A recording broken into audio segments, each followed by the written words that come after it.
أعوذ بالله السميع العليم من الشيطان اللعين الرجيم. بسم الله الرحمن الرحيم. الحمد لله رب العالمين، والصلاة والسلام على سیدنا و شفیعنا ابی القاسم محمد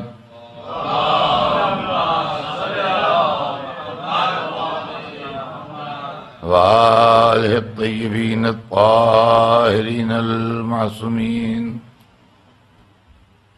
ولعنۃ اللہ علی اعدائہم اجمعین من یومنا هذا إلى يوم الدين. أما بعد فقد قال الله سبحانه تبارك وتعالى في كتابه المبين وهو أصدق الصادقين: لا إكراه في الدين قد تبين الرشد من الغي. صلوات بھیجتے ہیں محمد وعلیہ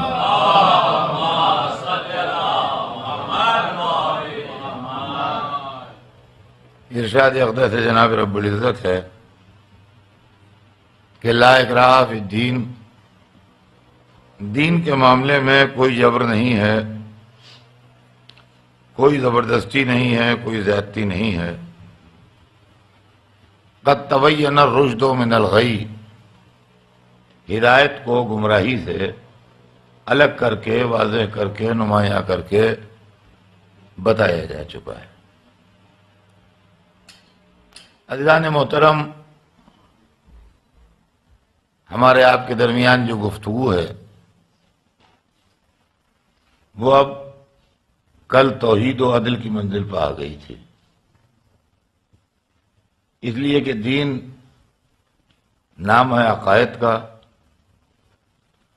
اور عقائد میں سب سے پہلا عقیدہ یہ ہے کہ ہم یہ مانیں کہ اللہ ایک ہے اور اس کا کوئی شریک نہیں ہے. اور دوسرا بنیادی عقیدہ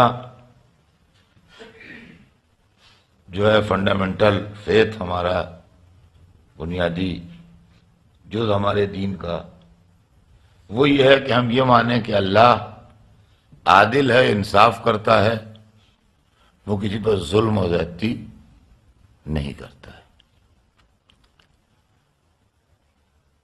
توحید کے سلسلے میں میں نے کل مختصر 2-3 دلیلیں آپ کے سامنے پیش کی تھیں کہ اللہ ایک ہے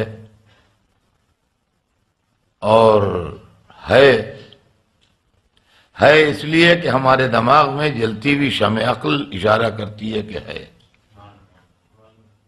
اس لیے کہ اگر مادے نے ہمیں خلق کیا ہوتا تو مادے کے پاس شعور نہیں ہے، تو جس کے پاس کوئی چیز ہے ہی نہیں وہ دوسرے کو دے گا کیا؟ مٹیریل جو ہے وہ ہے ایک چیز، بے شک ہے، لیکن اس کے پاس شعور نہیں ہے. تو ہمیں شعور کا عطا کرنے والا جو ہے یہ کون ہے؟ تو شعور ہمارا خود اس بات کی طرف رہنمائی کر رہا ہے کہ کوئی ہے جس نے ہمیں بنایا ہے. اب رہ گیا کہ وہ ایک ہے کہ کئی ہیں. تو میں نے کل یہ بات عرض کی تھی کہ اگر وہ ایک اکیلا کمپیٹنٹ ہے اس کائنات کے چلانے میں تو دوسرا زائد ہے، اور جو زائد و فالتو ہو، بیکار ہو، وہ خدا نہیں ہو سکتا. اور اگر وہ ایک کمپیٹنٹ نہیں ہے چلانے میں تو مجبور ہے، جو مجبور ہو وہ بھی خدا نہیں ہو سکتا. لہذا یہ چیز بتاتی ہے کہ وہ ہے بھی اور ایک بھی ہے. اب ہم کو اس کی صفتیں اگر معلوم کرنا ہے، اس کے متعلق تفصیل سے جاننا ہے، تو تعلیمات اہل بیت کی روشنی میں ہم اس کی وحدانیت کو سمجھیں، جس کے لیے میں نے کل اشارہ کیا تھا کہ نہج البلاغہ میں اللہ کی توحید و وحدانیت کے لیے ایک پورا خطبہ موجود ہے جو جناب امیر نے ارشاد فرمایا ہے: آپ اس کے اسٹڈی کریں، آپ اس کو سمجھنے کی کوشش کریں، اس سے آپ کو فلسفہ توحید بہت اچھی طرح انشاءاللہ سمجھ میں آ جائے گا۔ اب یہ کہ کچھ چیزیں ایسی ہیں کہ بعض لوگ توحید کا ڈنکا بجا کے اور اللہ اللہ کر کے کچھ اللہ والوں سے ہم کو ہٹانا چاہتے ہیں۔ یہ ایک نیا مسئلہ پیدا ہو گیا ہے کہ زبان پر تو اللہ اللہ ہے اور نیت کچھ اور ہے، اس کے اندر نمایاں اور پیش وہ لوگ ہیں کہ جو رسول و آل رسول کی تعظیم کے خلاف ہیں، اور وہ کہتے ہیں خبردار یہ نہ کرنا، یا محمد نہ کرنا، یہ شرک ہے، خبردار یا علی نہ کہنا، یہ شرک ہے، خبردار یا حسین نہ کہنا، یہ شرک ہے، ارے یہ نہ کرنا، یہ شرک ہے، تعزیہ جو ہے وہ شرک ہے، وہ جو ہے وہ کفر ہے، وہ جو ہے بدعت ہے۔ اور وہ زور ہے خدا کی قسم شرک کا اور کفر کا کہ جس کا سمجھ ہی میں نہیں آتا ہے کون سی آفت آئی ہوئی ہے کہ جتنے رسول اللہ کا کام تھا کافروں کو مسلمان بنانا، یہ علماء اسلام جو ہیں ان کا کام ہے مسلمانوں کو کافر بنانا۔ اللہ الٹا کام ہو رہا ہے خدا کی قسم۔ سرکار دو عالم نے زندگی بھر کافروں کو مسلمان بنایا۔ یہ حضرات علماء جو ہیں یہ اپنوں کہتے ہیں کہ ہم گویا اسی دین کے پیروں ہیں، اس کے رہبر ہیں، یہ ہیں وہ ہیں فلاں، ہم جو کچھ بھی ہیں، ان کا کام یہ ہے کہ پکڑ پکڑ کے مسلمانوں کو کافر بنائے چلے جاؤ، یہ بھی کافر ہے، وہ بھی کافر ہے، وہ بھی کافر ہے۔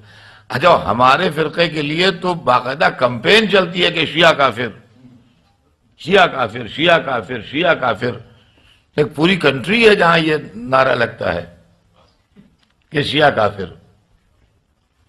تو ہمارے بچے اس سے رنجیدہ بھی ہوتے ہیں، غصے میں بھی آتے ہیں، دونوں کام ہوتے ہیں، یعنی دل ان کا دکھتا بھی ہے اور غصہ بھی آتا ہے۔ تو ان کے دل کی تسکین کے لیے اور ان کو غصہ نہ آئے اس کے لیے خالی میں آپ سے عرض کرتا ہوں کہ جب کوئی یہ کہے کہ شیعہ کافر تو اس پر بگڑنے کی بات نہیں ہے، یہ کوئی برا جملہ یا کوئی گالی نہیں ہے، یہ کوئی گالی والی نہیں ہے جو آپ سمجھتے ہیں کوئی گالی دے رہا ہے آپ کو یا کوئی برا کہہ رہا ہے یا کوئی آپ کے الزام لگا رہا ہے، یہ کچھ نہیں ہے۔ اور کافر کے عربی میں معنی سمجھ لیجئے تو آپ کو تسلی ہو جائے گی۔ کافر معنی انکار کرنے والا،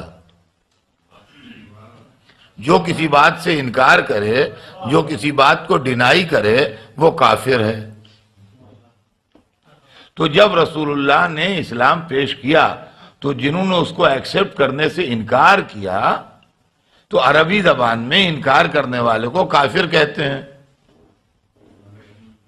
تو اس حساب سے وہ کافر کہے گئے، وہ ان کی زبان و بیان کے حساب سے بالکل ٹھیک کہے گئے، جو عربی زبان کا حساب تھا اس کے حساب سے جو کافر کہے گئے، تو کوئی گالی والی ان کو نہیں دی گئی جو کہا جائے کہ مسلمانوں نے ان کو گالیاں دیں، گالی والی نہیں دی۔ بات یہ تھی کہ جو ہم کہہ رہے ہیں یہ اس کے انکار کرنے والے یہ اس کے ایکسپٹ نہیں کر رہے ہیں، وہ تو جو کسی چیز کو ایکسپٹ نہ کرے، کوئی کسی چیز سے انکار کرے وہ اس کا کافر ہے۔ چنانچہ قرآن میں مومنوں کو کافر کہا گیا ہے۔ اب آیت میں پڑھوں تو آپ کو یاد آ جائے گی، وَمَن يَكْفُرْ بِالطَّاغُوتِ وَيُؤْمِنْ بِاللَّهِ، جو طاغوت سے کفر کرے اور اللہ پر ایمان لائے۔ کیا مطلب؟ یعنی طاغوت سے انکار کرے اور اللہ پر ایمان لائے، فقط استمسک بالعروۃ الوثقی، تو اس نے اللہ کی مضبوط رسی کو پکڑ لیا، تھام لیا۔ کیا کرے؟ یکفر بالطاغوت، طاغوت سے انکار کرے، طاغوت کو ڈینائی کرے، شیطانی قوتوں سے انکار کرے، اللہ سے وابستہ ہو جائے۔ تو کافر مانے قرآن مجید میں انکار کرنے والا۔ آیت مجھے یاد نہیں ہے مگر قرآن پاک میں ایک آیت ہے جس کے اندر حضرت موسیٰ اور فرعون کی گفتگو ہے۔ حضرت موسیٰ اور فرعون سے بات چیت ہو رہی ہے تو فرعون حضرت موسیٰ سے کہتا ہے کہ تم کافر ہو۔ فرعون حضرت موسیٰ سے کہتا ہے کہ تم کافر ہو، تو کن معنوں میں کافر ہو؟ یعنی چونکہ فرعون کی خدائی کو موسیٰ نہیں مان رہے ہیں،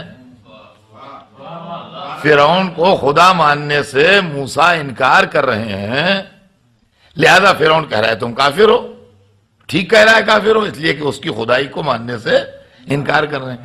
تو لہذا اب یہ بات اچھی طرح ذہن نشین فرما لیجئے کہ لفظ کافر جو ہے وہ کوئی گالی نہیں ہے۔ اب جو لوگ کہتے ہیں شیعہ کافر، تو اس پر ہمارے نوجوان جو ہیں وہ تھوڑا بھڑکنے لگتے ہیں اور تھوڑا ناراض ہونے لگتے ہیں کہ ہم کو کافر کہہ رہے ہیں۔ کافر کہنے میں برا نہ مانیے، اس کو ہنستے ہوئے چلے جائیے، اس لیے کہ ہم اللہ کو ایک مانتے ہیں، اللہ کے کافر نہیں، محمد کو رسول مانتے ہیں، محمد کے کافر نہیں، قیامت کی آنے کے قائل ہیں، قیامت کے کافر نہیں، قرآن کو آسمانی کتاب مانتے ہیں، قرآن کے کافر نہیں، کعبے کی طرف سجدہ کرتے ہیں، کعبے کے کافر نہیں، اسلام کو دین برحق مانتے ہیں، اسلام کے کافر نہیں۔ پھر کافر کا ہے کہ ہیں جو کہا جاتا ہے شیعہ کافر، ان سب باتوں کے تو کافر ہیں، ان کا تو انکار کیا نہیں، پھر کافر کا ہے کہ ہیں۔ بعد رسول جو سیاسی نظام قائم ہوا تھا بنام اسلام، چونکہ ہم اس کو نہیں مانتے ہیں لہذا اس کے کافر ہیں جو کافر کہے جاتے ہیں۔ سمجھے آپ؟ تو یہ معاملہ ہے، کون سے کافر ہے یہ تو سمجھیے، کس بات کے کافر ہیں، اور اگر اسی کو ماننے لگے تو لوگ ہم کو کافر کہنا چھوڑ دیں گے۔ تو عزیزان گرامی، کافر سے کوئی برا ماننے کی بات نہیں ہے، لیکن لوگ کہتے ہیں صاحب کافر ہو گئے، یہ کافر ہیں۔ مشرک کے کیا معنی ہیں؟ جو شخص یہ عقیدہ رکھے کہ اللہ اپنے دین کا کاروبار اکیلے نہیں چلا سکتا اور کوئی دوسرا بھی اس کی ہیلپ کر رہا ہے یا اس کو کوآپریٹ کر رہا ہے، یہ عقیدہ خدائی میں کسی کو شریک کرنے کا عقیدہ جو ہے یہ شرک ہے۔ ہم محمد و آل محمد علیہ السلام کے لیے اس عقیدے کے قائل نہیں ہیں کہ اللہ اکیلے خدائی نہیں چلا سکتا، رسول اللہ اس کی مدد کر رہے ہیں، ایسا کسی کا عقیدہ نہیں ہے۔ اللہ اکیلے کمپیٹنٹ نہیں ہے اپنی خدائی چلانے میں، مولا علی اس کی مدد کر رہے ہیں، ایسا کسی کا عقیدہ نہیں ہے۔ تو یہ عقیدے جو ہیں یہ ہمارے الحمدللہ نہیں ہیں۔ اب سنیے آپ کہ ہم اپنے بچوں کو اور اپنے نوجوانوں کو جن چیزوں کی وجہ سے شرک سے روکتے ہیں، انہی کو دنیا ہمارے شرک کے اوپر کہتی ہے کہ یہ مشرک ہے۔ اب میں آپ کو اس کی ایک مثال دے دوں۔ خدائی میں کسی کو شریک کرنا کہ یہ خدا ہے یا خدا کا جز ہے یا خدا کا پارٹ ہے یا خدائی میں مدد دے رہا ہے، یہ شرک ہے۔ فرمایا آپ نے یہ شرک ہے۔ عیسائیوں نے یہ مانا کہ باپ بیٹا اور روح القدس ملا کے اس کائنات کا نظام چلا رہے ہیں۔ ان کے بعد عقیدہ تثلیث آیا، تین کا عقیدہ، جس کے قرآن نے رد کی۔ چنانچہ قرآن میں اس کی رد میں ایک آیت ہے، قرآن نے ہم کو گائیڈ کیا، قرآن نے ہم کو ایک گائیڈ لائن دی، توجہ سنیے گا۔ قرآن مجید میں جناب عیسیٰ اور جناب مریم کی شان میں ایک آیت ہے، اور اس آیت میں یہ ارشاد ہوا جناب عیسیٰ اور جناب مریم کے لیے کہ وَكَانَا يَأْكُلَانِ الطَّعَامَ، وہ دونوں یعنی جناب مریم اور جناب عیسیٰ کھانا کھاتے تھے۔ جناب مریم اور جناب عیسیٰ کے لیے قرآن نے کہا کہ وَكَانَا يَأْكُلَانِ الطَّعَامَ، وہ دونوں کھانا کھاتے تھے۔ تو جب ہم دینی تعلیم حاصل کر رہے تھے اور تفسیر اور یہ چیزیں ہم کو پڑھائی جا رہی تھیں، یہ چیزیں تھیں بالکل ابتدا میں، بچپن میں، لڑکپن میں، تو یہ آیت بھی سامنے آئی جناب عیسیٰ و مریم کے لیے کہ وہ دونوں کھانا کھاتے تھے۔ ہمیں تو بڑا تعجب ہوا، ہم نے کہا یہ کون سی بات ہے، یہ کھانا کھاتے تھے تو کون سی خاص بات ہے، کھانا کھاتے تھے، کھانا تو ہر ایک کھاتا ہے۔ یہ جو قرآن کہہ رہا ہے جناب عیسیٰ اور جناب مریم کے لیے کہ وہ دونوں کھانا کھاتے تھے، تو کھانا کھانا کون سی ایسی بات ہے؟ بھائی کھانا تو ہر ایک کھاتا ہے۔ اب کوئی مولانا آپ کے یہاں مجلس پڑھنے آنے والے ہوں اور وہ یہاں کے لوگوں کے لیے اجنبی ہوں، پہلی بار آ رہے ہوں، اور میرے ان سے پرانے تعلقات ہوں، تو آپ کو یہ اطہر صاحب فلاں صاحب بھی آنے والے ہیں، آپ کے جانے کے بعد ہمارے کیا وہ پہلی مرتبہ آ رہے ہیں، ہمیں ان کے متعلق تفصیلات نہیں معلوم ہیں، ذرا آپ ان کی کچھ عادتیں خصلتیں کچھ بتا دیجئے تاکہ ان کی ضیافت میں اور خاطرداری میں ہم سے کوئی کمی نہ ہو، کچھ نہ ہو۔ تو میں نے کہا جی ہاں میں ان کو اچھی طرح واقف ہوں، پرانی میری ان کی دوستی ہے، وہ کھانا کھاتے ہیں۔ تو سارا مجمع ورنہ ہو جائے گا، صاحب کھانا کھاتے ہیں، یہ کون سی بات کہی آپ نے؟ ارے کوئی چیز خاص کھاتے ہیں، کوئی چیز پسند کرتے ہیں، کوئی خاص ان کی عادت ہے، تب تو ٹھیک ہے، بات سمجھ میں آتی ہے۔ اور آپ نے اتنا سا کہہ کے جان چھوڑا لی کو کھانا کھاتے ہیں، تو کھانا کون نہیں کھاتا ہے جو وہ کھاتے ہیں؟ تو قرآن مجید جناب عیسیٰ و جناب مریم کے لیے جو یہ کہہ رہا ہے کہ وہ کھانا کھاتے ہیں، ابھی کوئی خاص چیز ان کو پسند ہوتی تو ہم مانتے کہ بھائی اتنے بڑے لوگ ہیں، معصوم لوگ ہیں، ان کی عادت بیان ہو رہی ہے کہ وہ انار شوق سے نوش کرتے ہیں یا انگور پسند فرماتے ہیں یا مثلا کوئی چیز بھی، تو وہ تو بات سمجھ میں آتی ہے۔ لیکن وہ دونوں کھانا کھاتے ہیں، تو کھانا کھانے کیا مانے؟ تو ہمارے علماء جو استاد تھے ہمارے وہاں مدرسے میں، انہوں نے بتایا کہ نہیں نہیں، یہ تم غلط سمجھ رہے ہو۔ یہ آیت کا مطلب یہ ہے کہ چونکہ کچھ لوگ ان کو خدائی میں شامل کرتے ہیں، لہذا قرآن ان کے بندے ہونے کے ثبوت میں کہہ رہا ہے کہ وہ کھانا کھاتے تھے۔ کھانا کھانا بندے کی شان ہے، خدا کی شان نہیں ہے۔ اللہ کھانا نہیں کھاتا، نہ اللہ کی یہ شان ہے کہ وہ کھانا کھائے۔ کھانا کھانا بندے کی شان ہے۔ تو قرآن نے جو یہ گائیڈ لائن ہم کو دی کہ حضرت عیسیٰ اور حضرت مریم کے خدائی میں شامل ہونے کو جس دلیل سے باطل کیا، وہ قرآنی دلیل یہ ہے کہ وہ دونوں کھانا کھاتے تھے۔ تو معلوم ہے کہ انسانی کیفیات جو ہیں وہ اگر کسی میں پیدا ہوں تو وہ اللہ نہیں ہے۔ یعنی قرآن کا مقصد یہ تھا کہ اگر حضرت عیسیٰ و مریم خدائی میں شامل ہوتے تو ان کے کھانا کھانے پانی پینے کا کیا سوال تھا؟ یہ کو تو خدا ہیں۔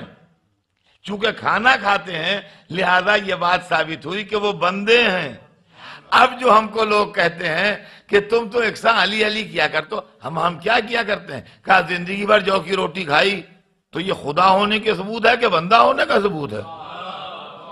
راہ خدا میں فاقے کیے تو فاقے کرنا خدا کی شان ہے کہ بندے کی شان ہے؟ اور سنیے، ہم دو کام کرتے ہیں، ولادت کی تاریخ آتی ہے تو جشن مناتے ہیں، شہادت کی تاریخ آتی ہے تو غم مناتے ہیں۔ غم منایا ہم نے تب بھی مشرک ہونے کا الزام لگا، پیدائش کی تاریخ پر جشن منایا جب بھی مشرک ہونے کا الزام لگا۔ یہ الزام بھی خدا کی قسم زبردست ہے، اس لیے کہ نہ خدا پیدا ہوتا ہے نہ خدا شہید ہوتا ہے۔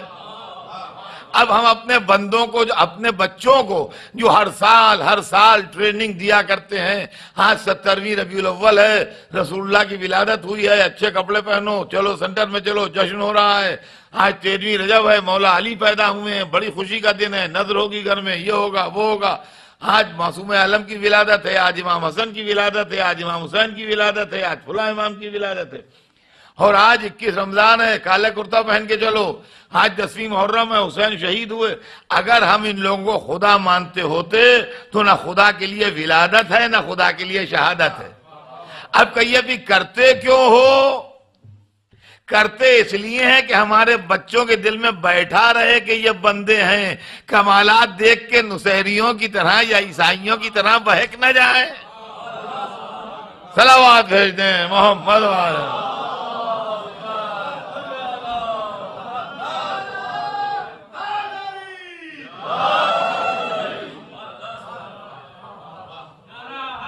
شرک ہے۔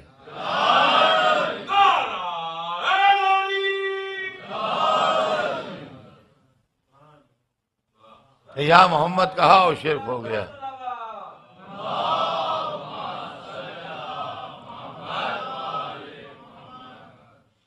تو یہ شرک جو ہے، وہ شرک کا مطلب یہ نہیں ہے کہ اللہ والوں کو ہم نہ پکاریں یا اللہ والوں کو ہم نہ آواز دیں۔ ہم پکارتے ہی اس لیے ہیں کہ وہ اللہ کے خاص بندے ہیں، ہم پکارتے ہی اس لیے ہیں کہ وہ نورانی ہیں۔ تو عزیزان گرامی، توحید، اور توحید کے بعد جو دوسرا مسئلہ آتا ہے وہ ہے عدل۔ کل میں نے اجمالاً وقت تمام ہو رہا تھا، میں نے بہت اشارتاً کہا تھا کہ عدل کے معنی اللہ عادل ہے، جسٹس کرتا ہے، انصاف کرتا ہے، ظلم نہیں کرتا۔ لیکن ہمارے فرقے کے علاوہ لوگ اللہ کو عادل نہیں مانتے، کہتے ہیں کہ اگر ہم اللہ کو عادل مانیں گے تو مجبور ماننا پڑے گا، لہذا ہم اس کو فاعل مختار دیکھنا چاہتے ہیں، مجبور نہیں دیکھنا چاہتے۔ حالانکہ جبر کا فلسفہ جو آپ نے بیان کیا وہ غلط ہے۔ قاتل کو سزا دینا مجبوری نہیں ہے، انصاف ہے۔ ظالم کو اس کے انجام تک پہنچانا مجبوری نہیں ہے، انصاف ہے۔ اور اگر اللہ عادل نہیں ہے تو آپ کے نیک اعمال کی اور ایمان کی اور عقیدے کی گارنٹی کیا ہے؟ اگر عادل نہیں ہے تو آپ زندگی بھر اللہ اللہ کر کے مرے، اس نے کہا لے جاؤ ان کو جہنم میں، اور وہ زندگی بھر گھنٹے بجا کے برا بجو کے سامنے ان کا بخش دو اس کو، ٹھیک ہے، فریاد کس کے پاس جائیں گے آپ؟ اس لیے کہ جب ناانصافی ہوتی ہے تو آدمی جاتا ہے عدالت میں فیصلہ لینے کے لیے، وہاں عدالت ہے ہی نہیں، عدالت ہے ہی نہیں۔ تو عزیزان گرامی، ہمارے پاس جو عقیدہ عدل ہے، اگر عدل نہ ہو تو آپ کے نیک اعمال کی، ایمان کی، عقیدے کی کسی چیز کی گارنٹی نہیں دی جا سکتی کہ آپ کو اس کا اجر ملے گا یا نہیں ملے گا۔ اب میں آپ کی خصوصی توجہ چاہتا ہوں، میرا بیان آگے بڑھ رہا ہے، توحید اور توحید کے بعد عدل۔ اللہ کے لیے ہم عدل کے قائل ہیں اور رسولوں اور اماموں کے لیے عصمت کے قائل ہیں۔ دیکھیے اب توحید و عدل کے بعد نبوت کی منزل آئے گی۔ ہم پیغمبروں کو بھی معصوم مانتے ہیں، 1,24,000 پیغمبر جتنے گزرے ہیں سب ہمارے عقیدے کے مطابق معصوم ہیں، سب پیغمبر معصوم ہیں۔ ہم پیغمبروں کو معصوم مانتے ہیں اور 12 اماموں کو معصوم مانتے ہیں، اور کیا ہم نے، اور اللہ کو عادل مانتے ہیں، اللہ کو عادل مانتے ہیں اور اماموں اور پیغمبروں کو معصوم مانتے ہیں۔ اس کو بڑی توجہ سنیے گا آپ، اس لیے کہ میں چاہتا ہوں کہ یہ چیزیں ایسی ہیں کہ جو ہیں بہت سامنے کی، لیکن جب لوگ اس کو کتابوں میں لا کے پڑھتے ہیں تو ذرا بہت الجھن ہوتی ہے سمجھنے میں بچوں کے۔ میری کوشش جو کچھ ہے وہ یہ ہے کہ میں اس کو زندگی میں سمو کے پڑھوں، تاکہ بچے اور نوجوان جو ہیں ہمارے وہ جلدی سے اس کو آسانی سے سمجھ لیں۔ ہمارا فرقہ اثنا عشری جو ہے، جس نے معصومین علیہ السلام سے اسلام کو سمجھا ہے، یہ اللہ کو عادل مانتا ہے کہ وہ جسٹس کرتا ہے، انصاف کرتا ہے، اور پیغمبروں کو اور اماموں کو معصوم مانتا ہے کہ وہ ہر طرح کی غلطی، ہر طرح کی خطا، ہر طرح کے گناہ سے پاک و مبرہ ہیں۔ اب سنیے، اللہ کے لیے لفظ معصوم استعمال کرنا گستاخی ہے۔ معصوم کا لفظ بہت عمدہ ہے، پیغمبروں اور اماموں کے لیے ہے، مگر اللہ کے لیے، اللہ کے واسطے الفاظ بھی بڑے ٹیکنیکل ہوتے ہیں، ہر لفظ نہیں استعمال ہو سکتی اللہ کے لیے۔ اللہ علم کلام کی کتابیں اگر آپ پڑھیے تو آپ کو دشواری سمجھ میں آئے گی کہ الہیات کے سلسلے میں انٹرپریشن، جملوں کا استعمال کرنا، لفظوں کا استعمال کرنا، یہ تمام چیزیں جو ہیں اس کے اوپر بڑے ریسٹرکشن لگے ہوئے ہیں۔ اللہ کے لیے لفظ معصوم نہیں استعمال ہو سکتا۔ اللہ کی شان میں بدتمیزی ہے، گستاخی ہے لفظ معصوم کہنا۔ اگر ہم یہ کہہ دیں کہ اللہ معصوم ہے تو یہ گستاخی ہے۔ کیوں گستاخی ہے؟ سنیے اس کو۔ گستاخی اس وقت آپ کی سمجھ میں آئے گی جب آپ معصوم کے معنی سمجھ لیں۔ معصوم کے معنی، عربی لفظ معصوم جو ہے، اس کو اگر اردو میں ہم ٹرانسلیٹ کریں گے تو اس کے معنی ہیں بچایا ہوا، بچایا ہوا۔ تو بچائے ہوئے کے لیے کوئی بچانے والا ہونا چاہیے۔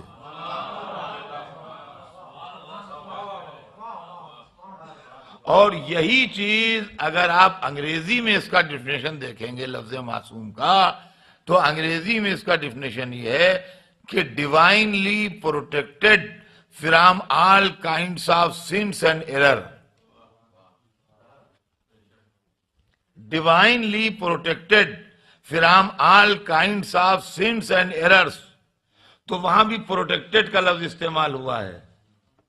ڈیوائنلی پروٹیکٹڈ صحیح، مگر پروٹیکٹڈ. تو پروٹیکٹڈ کے واسطے کوئی پروٹیکشن کرنے والا ہونا چاہیے. تو رسولوں اور اماموں کے لیے تو آپ کہیں گے کہ اللہ نے ان کو پروٹیکٹ کیا ہے. اللہ کون پروٹیکٹ کرے گا؟ وہ کون ہے جو اللہ کو بچائے گا؟ لہذا لفظ معصوم جو ہے وہ اللہ کی شان کو زیب نہیں دیتا ہے. چونکہ لفظ معصوم اللہ کی شان کو نہیں لفظ زیب دیتا ہے، لہذا وہی مطلب جو ہے وہ عدالت سے پورا کیا جاتا ہے کہ اللہ جو ہے وہ کسی پر ظلم نہیں کرے گا، کوئی غلطی نہیں کرے گا، کوئی برائی نہیں کرے گا، اس لیے کہ عادل ہے. سمجھے آپ؟ اللہ عادل ہے. سمجھے؟ اللہ جو ہے وہ عادل ہے. اچھا، لطف کی بات یہ ہے کہ جو لوگ اللہ کو عادل نہیں مانتے وہ اماموں اور پیغمبروں کو معصوم بھی نہیں مانتے. یہ عجیب و غریب معاملہ ہے. اور جو لوگ اللہ کو عادل مانتے ہیں وہی اماموں پیغمبروں کو معصوم بھی مانتے ہیں. اب عصمت کی ڈیفینیشن کیا ہے؟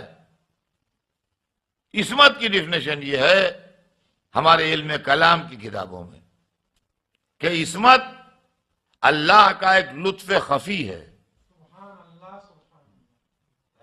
اللہ کا، اب کیا اس کا ترجمہ کروں، سیکریٹ بلیسنگ کہہ لیجئے یا جو بھی ترجمہ اس کا صحیح ہو. میری انگریزی اچھی نہیں ہے تو میں وہ نہیں ٹھیک آپ کو بتا سکتا، لیکن یہ کہ بہرحال یہ کہ اللہ کا ایک لطف خفی ہے جو اس بندے کو غلطیوں سے بچاتا رہتا ہے. اب تیسرا مسئلہ اٹھتا ہے بچوں کے دماغ میں کہ عصمت اختیاری ہے کہ مجبوری ہے.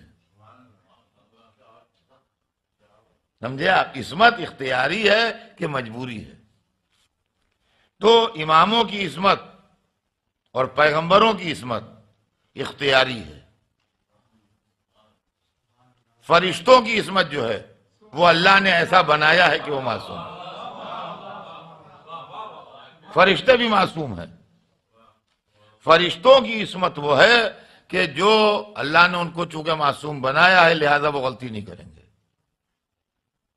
اور اماموں کی عصمت جو ہے وہ مجبوری نہیں ہے، وہ اختیار ہے. اور پیغمبروں کی عصمت بھی جو ہے وہ مجبوری نہیں ہے، وہ اختیار ہے. اب کیا ہے مطلب اس کا؟ معاذ اللہ بعض وقت مثالیں دینے میں ان کی شانوں میں گستاخی نہ ہو جائے اس لیے میں ڈرتا ہوں. لیکن مثلا جیسے کمپیوٹر غلطی نہیں کرتا تو غلطی کر بھی نہیں سکتا. وہ جتنا فیڈ کر دیجیے گا اتنا جواب آئے گا. ہم آپ غلطی کر سکتے ہیں لیکن اگر اپنے فن میں ایکسپرٹ ہیں تو ہم بھی غلطی نہیں کرتے ہیں. اور کیا ہم نے، لیکن ہم غلطی کر سکتے ہیں. لیکن اگر ہماری نالج پرفیکٹ ہے اور ہمارا کیلکولیشن صحیح ہے کسی معاملے میں تو ہم سے بھی غلطی نہیں ہوگی. لیکن کمپیوٹر غلطی کر دے وہ نہیں ہے. اگر آپ نے غلط فیڈ کیا ہے تو بات الگ ہے، ورنہ جتنا فیڈ کیا ہے اتنا آپ کو صحیح بتائے گا. لا علم لنا الا ما علمتنا، بہت ہی علم ہے جتنا ہمیں بتا دیا گیا، جتنا فیڈ کیا گیا. سمجھے؟ اب کہیے کہ اب اکثر لوگ پوچھتے تھا ہم معصوم ہوتے تو ہم بھی غلطی نہ کرتے. نہیں، یہ بات نہیں ہے. آپ معصوم نہیں ہوتے. سنیے، سینکڑوں معاملوں میں ہم معصوم ہیں. صاحب غلطی کر سکتے ہو نہیں کرتے کیسے ممکن؟ یہ سمجھ میں نہیں آتا کہ غلطی کر سکتے ہیں مگر نہیں کرتے. سینکڑوں معاملے ایسے ہیں جس میں آپ غلطی کر سکتے ہیں یا نہیں کرتے.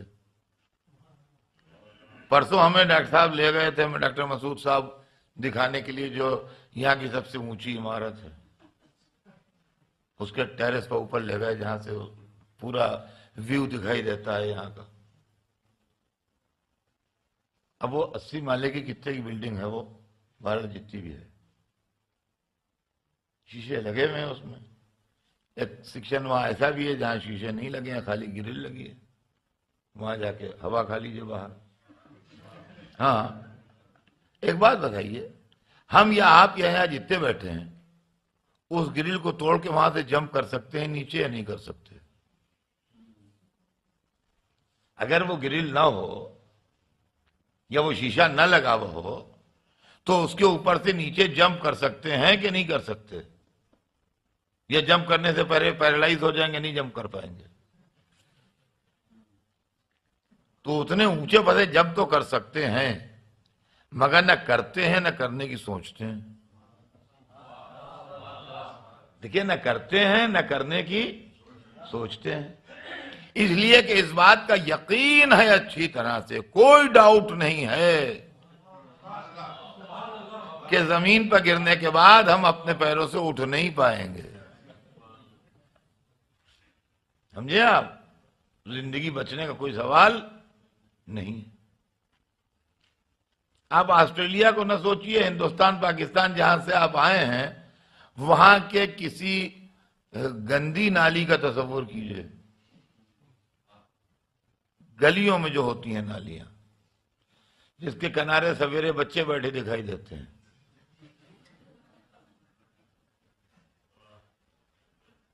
اس نالی میں ایک سڑا ہوا آم بہ رہا ہے، اٹھا کے کھا سکتے ہیں کہ نہیں؟ ارے اظہر صاحب کیسی مثال دے رہے ہیں، متلی ہوئی جا رہی ہے۔ کھا سکتے ہیں کہ نہیں؟ یہ کیسی باتیں آپ کر رہے ہیں؟ مطلب کر سکتے ہیں، نہیں کرتے۔ کیوں نہیں کرتے؟ اس لیے کہ اس کی گندگی کا یقین ہے۔ اس کے ٹیریس پر سے کود سکتے ہیں مگر نہیں کودتے، اس لیے کہ مر جانے کا یقین ہے۔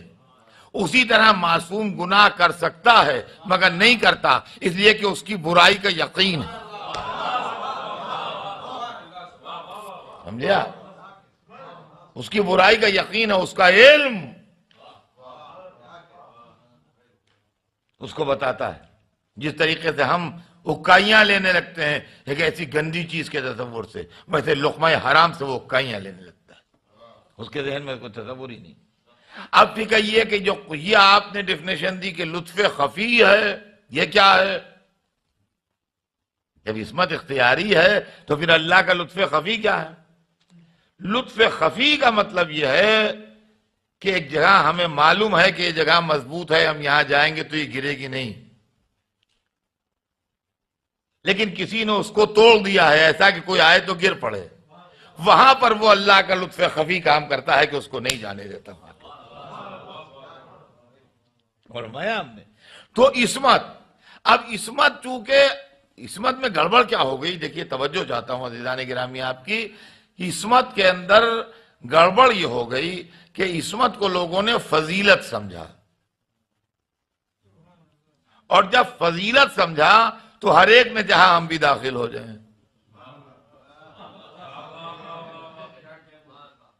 عصمت کو جب تک آپ فضیلت کہتے رہیں گے جب تک بھیڑ لگی رہے گی داخل ہونے والوں کی۔ عصمت فضیلت نہیں ہے، عصمت دین کی ضرورت ہے۔ توجہ سنیے گا، یہ جو کانسیپٹ میں دے رہا ہوں اس کو غور سے سنیے۔ عصمت جو ہے وہ فضیلت نہیں ہے، عصمت دین کی ضرورت ہے۔ اب کہیے یہ کیا معاملہ ہے، فضیلت ہے کہ ضرورت ہے؟ جب فضیلت کی بات آئے گی تو ہر ایک چاہے گا ہمیں مل جائے، جب ضرورت کی بات آئے گی ہر ایک پیچھے ہٹ جائے گا۔ دیکھیے میں تو چلتی پھرتی مثالیں دیتا ہوں، مجھ سے نہ کسی سے نہ کہا ہے نہ کوئی اس طرح کا معاملہ ہے، آپ اس کو واقعہ نہ سمجھیے گا۔ مثال ہے کہ یہ پنجتن سنٹر ہے، یہاں یہ اعلان ہوا کہ جو حضرات اس عشرے میں آ رہے ہیں وہ اپنے نام پتے نوٹ کرا دیں، اس لیے کہ عشرے کے بعد ایک مومن کی طرف سے عشرے میں آنے والوں کے لیے کچھ انعام رکھے گئے ہیں، اور مہنگے انعام ہیں۔ ایک کار ہے، اس میں بہت عمدہ قسم کا ٹی وی ہے، بائک ہے، فریج ہے بڑا والا، اس طرح کے مہنگے انعام ہیں، سستے انعام نہیں ہیں معمولی۔ لیکن بھائی سب کے لیے نہیں ہے، مثلا 5-10 انعام ہیں، وہ سب لوگ اپنے نام لکھوا دیں، وہ ڈرا ہوگا، اس کے اندر جس کا نام نکلے گا اس کو مل جائے، اور کل آن کے نام لکھوا دیجیے گا سنڈے کو، تو کل کا مجمع دیکھیے کتنا ہوتا ہے۔ یہ حال وال کیا، یہ سب باہر میدان سب بھر جائے گا. ہر ایک انعام لینے کے لیے تیار ہے. بھائی کیوں نہیں، ہم بھی مجلس میں آئے، ہمیں بھی نام لکھیے، شاید ڈرا میں ہماری نام گاڑی نکل ہے. سب موجود ہے. یہ کون سی بات ہے، یہ تو فضیلت ہے. ہر ایک حاصل کرنے کے لیے تیار ہے.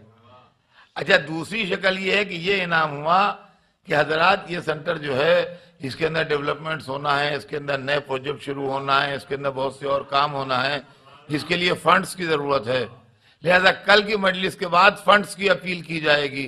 لہذا جو حضرات تشریف لائیں وہ کیش یا چیک بک وغیرہ جو بھی ہو وہ لیتے آئیں، اس لیے کہ کل مجلس کے بعد کچھ آپ کو ہدیہ بھی دینا ہے. کل کی مجلس کا سناٹا افسوسناک ہوگا.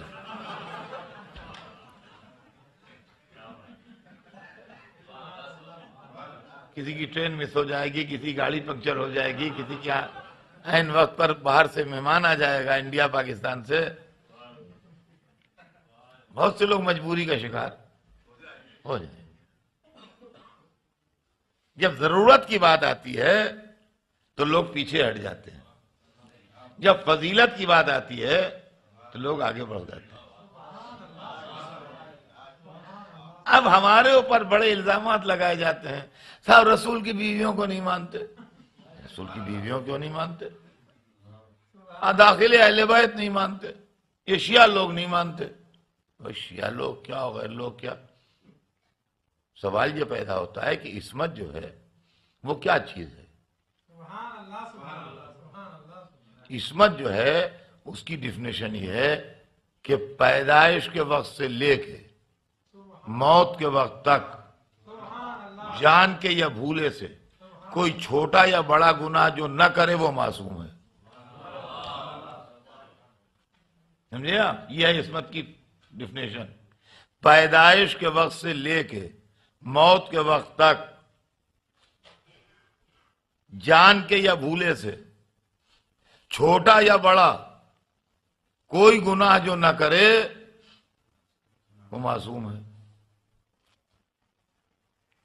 چونکہ ٹیکنیکل معاملہ ہے لہذا ٹیکنیکل پرابلم میں رسول کی بیویوں کو ہم نہیں شریک کرتے. اس لیے کہ کوئی لڑکی جب پیدا ہوتی ہے تو کس کی بیوی پیدا ہوئی ہے تو ہوتا نہیں.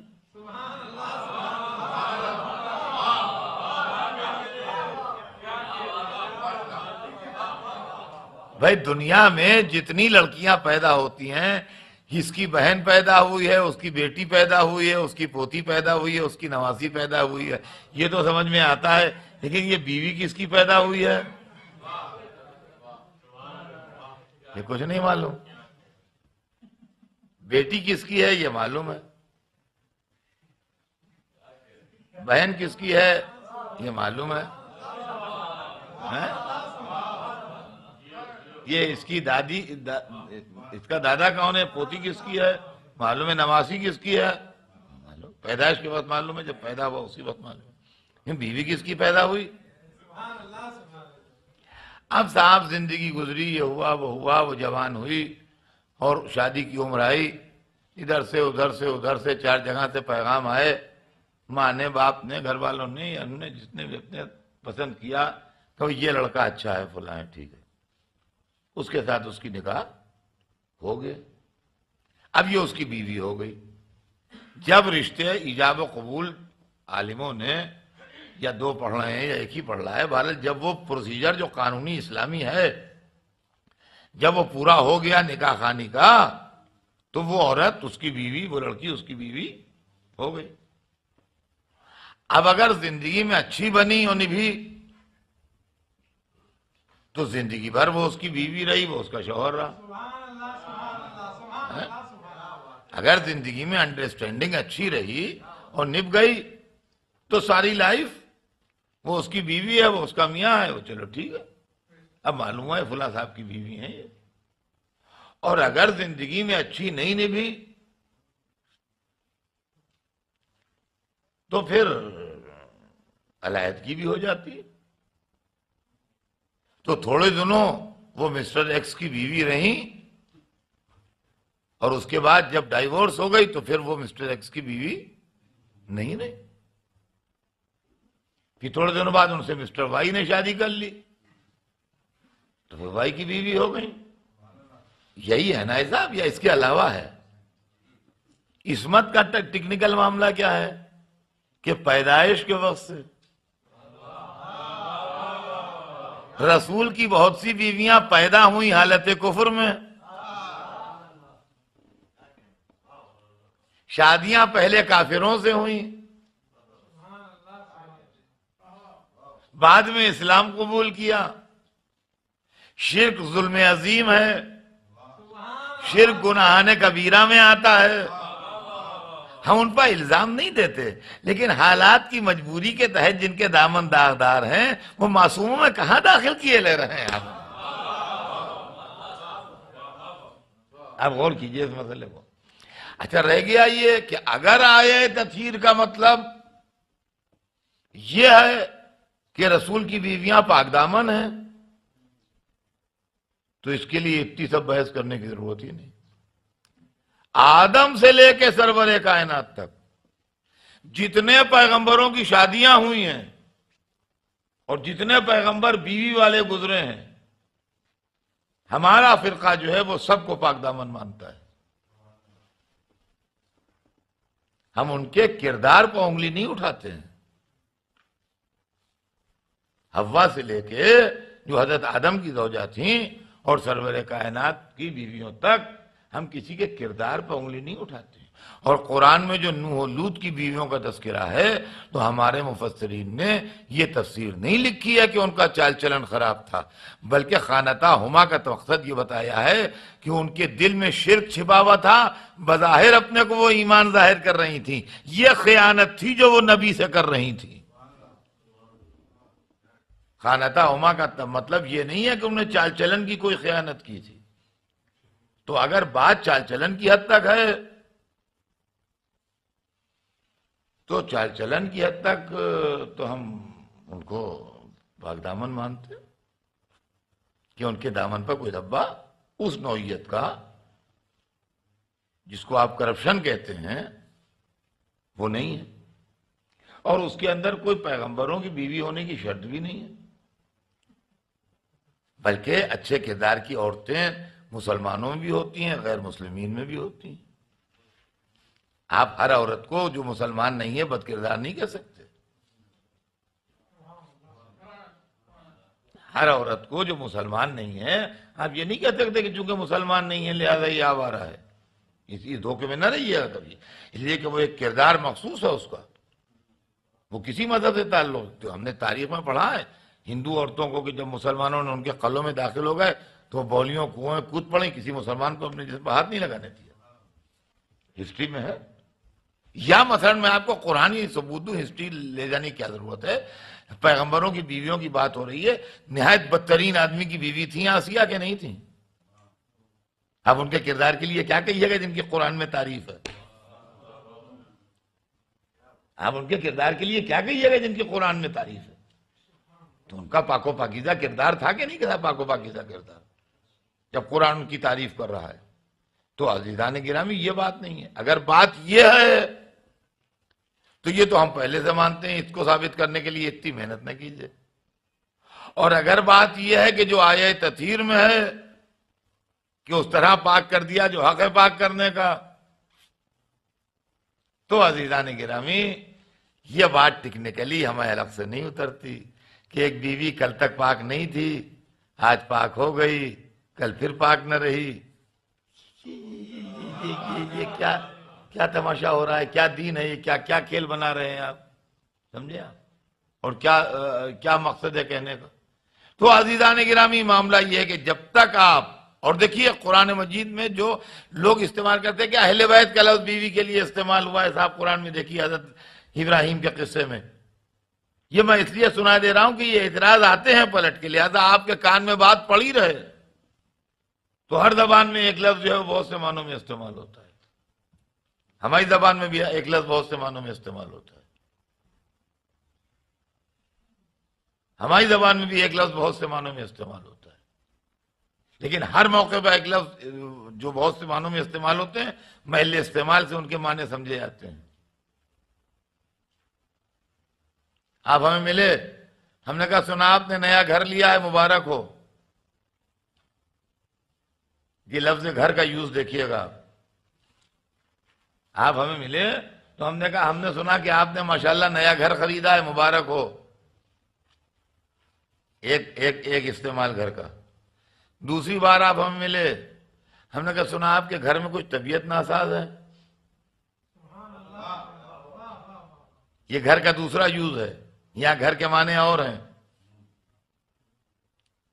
تیسری مرتبہ ایک صاحب ملے، ہم نے کہا صاحب اسی گھر سے ہماری پرورش ہوئی ہے، سب کچھ ہمیں اسی گھر سے ملا ہے. یہاں گھر کے معنی اور ہیں. پہلی مرتبہ گھر کے معنی ہاؤس کے ہیں جو آپ نے خریدا ہے. دوسری مرتبہ گھر کے معنی وائف کے ہیں، گھر میں طبیعت اچھی نہیں ہے. تیسری مرتبہ اسی گھر کا سب فیض ہے. گھر سے مراد آپ کے فور فادرز اور آپ کے بزرگ ہیں جن کا ہمیں فیض پہنچا ہے. تو ایک لفظ گھر کا استعمال جو ہے کبھی فور فادرز کے لیے ہو رہا ہے، کبھی وائف کے لیے ہو رہا ہے، کبھی بلڈنگ کے لیے ہو رہا ہے. ہر زبان میں معنی الگ الگ ہیں. تو لفظ اہل بیت جو استعمال ہوا ہمیں معلوم ہے وہاں کن معنوں میں استعمال ہوا، اور ہمیں معلوم ہے کہ یہاں کن معنوں میں استعمال ہو رہا ہے. اور عزیزان گرامی، اگر پیغمبر کی بیویاں معصوم ہیں تو معصوم سے خطا نہیں ہوتی.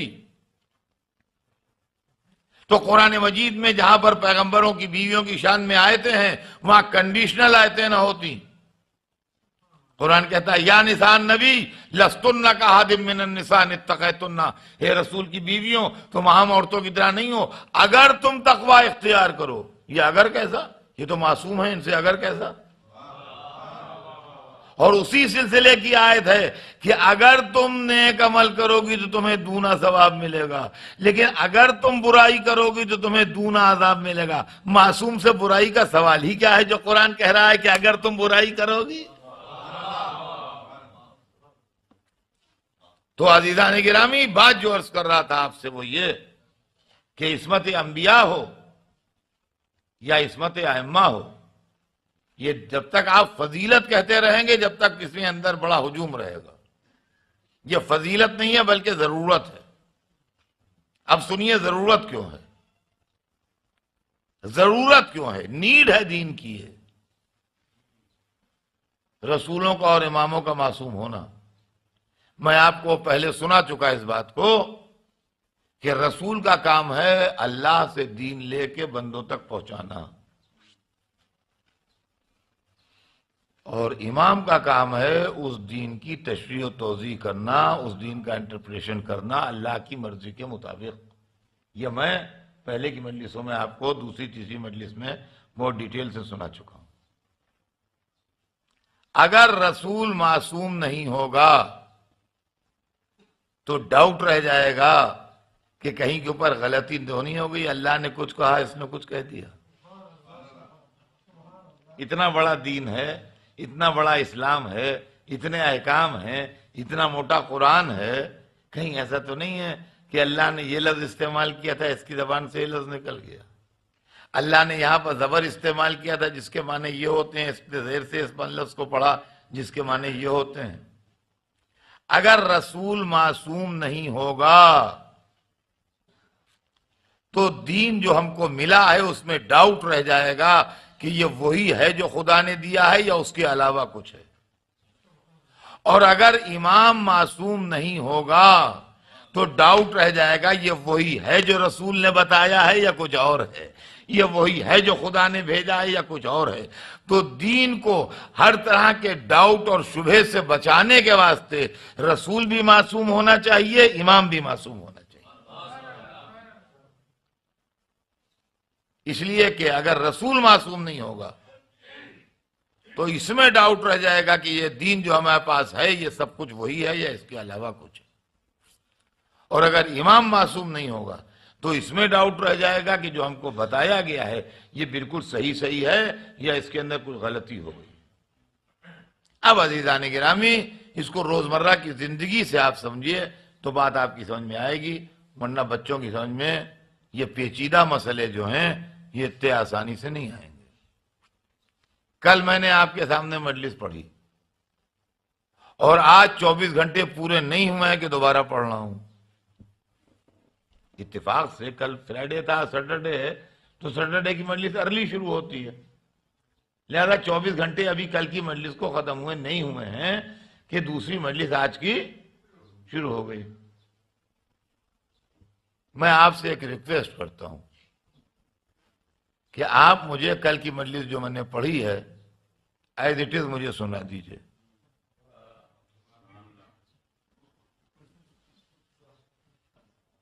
میں ایک جاہل آدمی ہوں، معمولی آدمی ہوں، حقیر آدمی ہوں، کوئی بڑا عالم نہیں ہوں، کوئی بڑا اسکالر نہیں ہوں، کوئی مرجع تقلید نہیں ہوں، کوئی بہت بڑا دنیا کے پڑھے لکھے آدمیوں میرا شمار نہیں ہے، معمولی آدمی۔ اور آپ ایک سے ایک پڑھے لکھے لوگ یہاں جمع ہیں، تو آپ کے ایسے قابل آدمیوں کے بیچ میں نے مجلس پڑھی۔ میں جو کل پڑھی تھی وہ آج آپ مجھے سنا دیجئے۔ ہیں آپ میں سے کوئی صاحب تیار جو سنا دیں؟ کوئی نہیں تیار ہے، تو اس کا مطلب کسی پر الزام نہیں ہے، یہ انسان کی میموری کی کمزوری ہے کہ وہ 1 گھنٹے کی تقریر بھی ایز اٹ از یاد نہیں رکھ سکتا۔ اب اگر کل کے بیان کے سلسلے میں کوئی کانٹروورسی ڈیولپ ہو گئی کہ صاحب اطہر صاحب کل جو آپ نے پڑھا تھا اس پر کچھ مومنین کو اعتراض ہے، آپ نے یہ بات پڑھ دی، اور میں نے کہا میں نے یہ تو نہیں پڑھا تھا، میں نے یوں پڑھا تھا۔ اچھا چلیے آج چل کے پوچھے لیتے ہیں مومنین سے۔ تو جب آج مومنین کے سامنے وہ معاملہ فیصلے کے لیے آیا تو مومنین 3 گروہوں میں ڈیوائیڈ ہو گئے۔ ایک گروہ نے کہا ہاں صاحب پڑھا تو تھا، یہ صاحب صحیح کہہ رہے ہیں پڑھا تھا۔ دوسرے صاحب کہہ لیں گے نہیں نہیں اطہر صاحب ٹھیک کہہ رہے ہیں، انہوں نے یوں نہیں پڑھا تھا، یوں ہی پڑھا تھا جس طرح بتا رہے ہیں۔ تیسرا گروہ نیوٹرل ہو گیا، کہنے لگے ہم تھے ضرور اس وقت مگر نہ جانے دماغ ہمارا کہاں تھا، ہمیں یاد نہیں کیا پڑھا تھا۔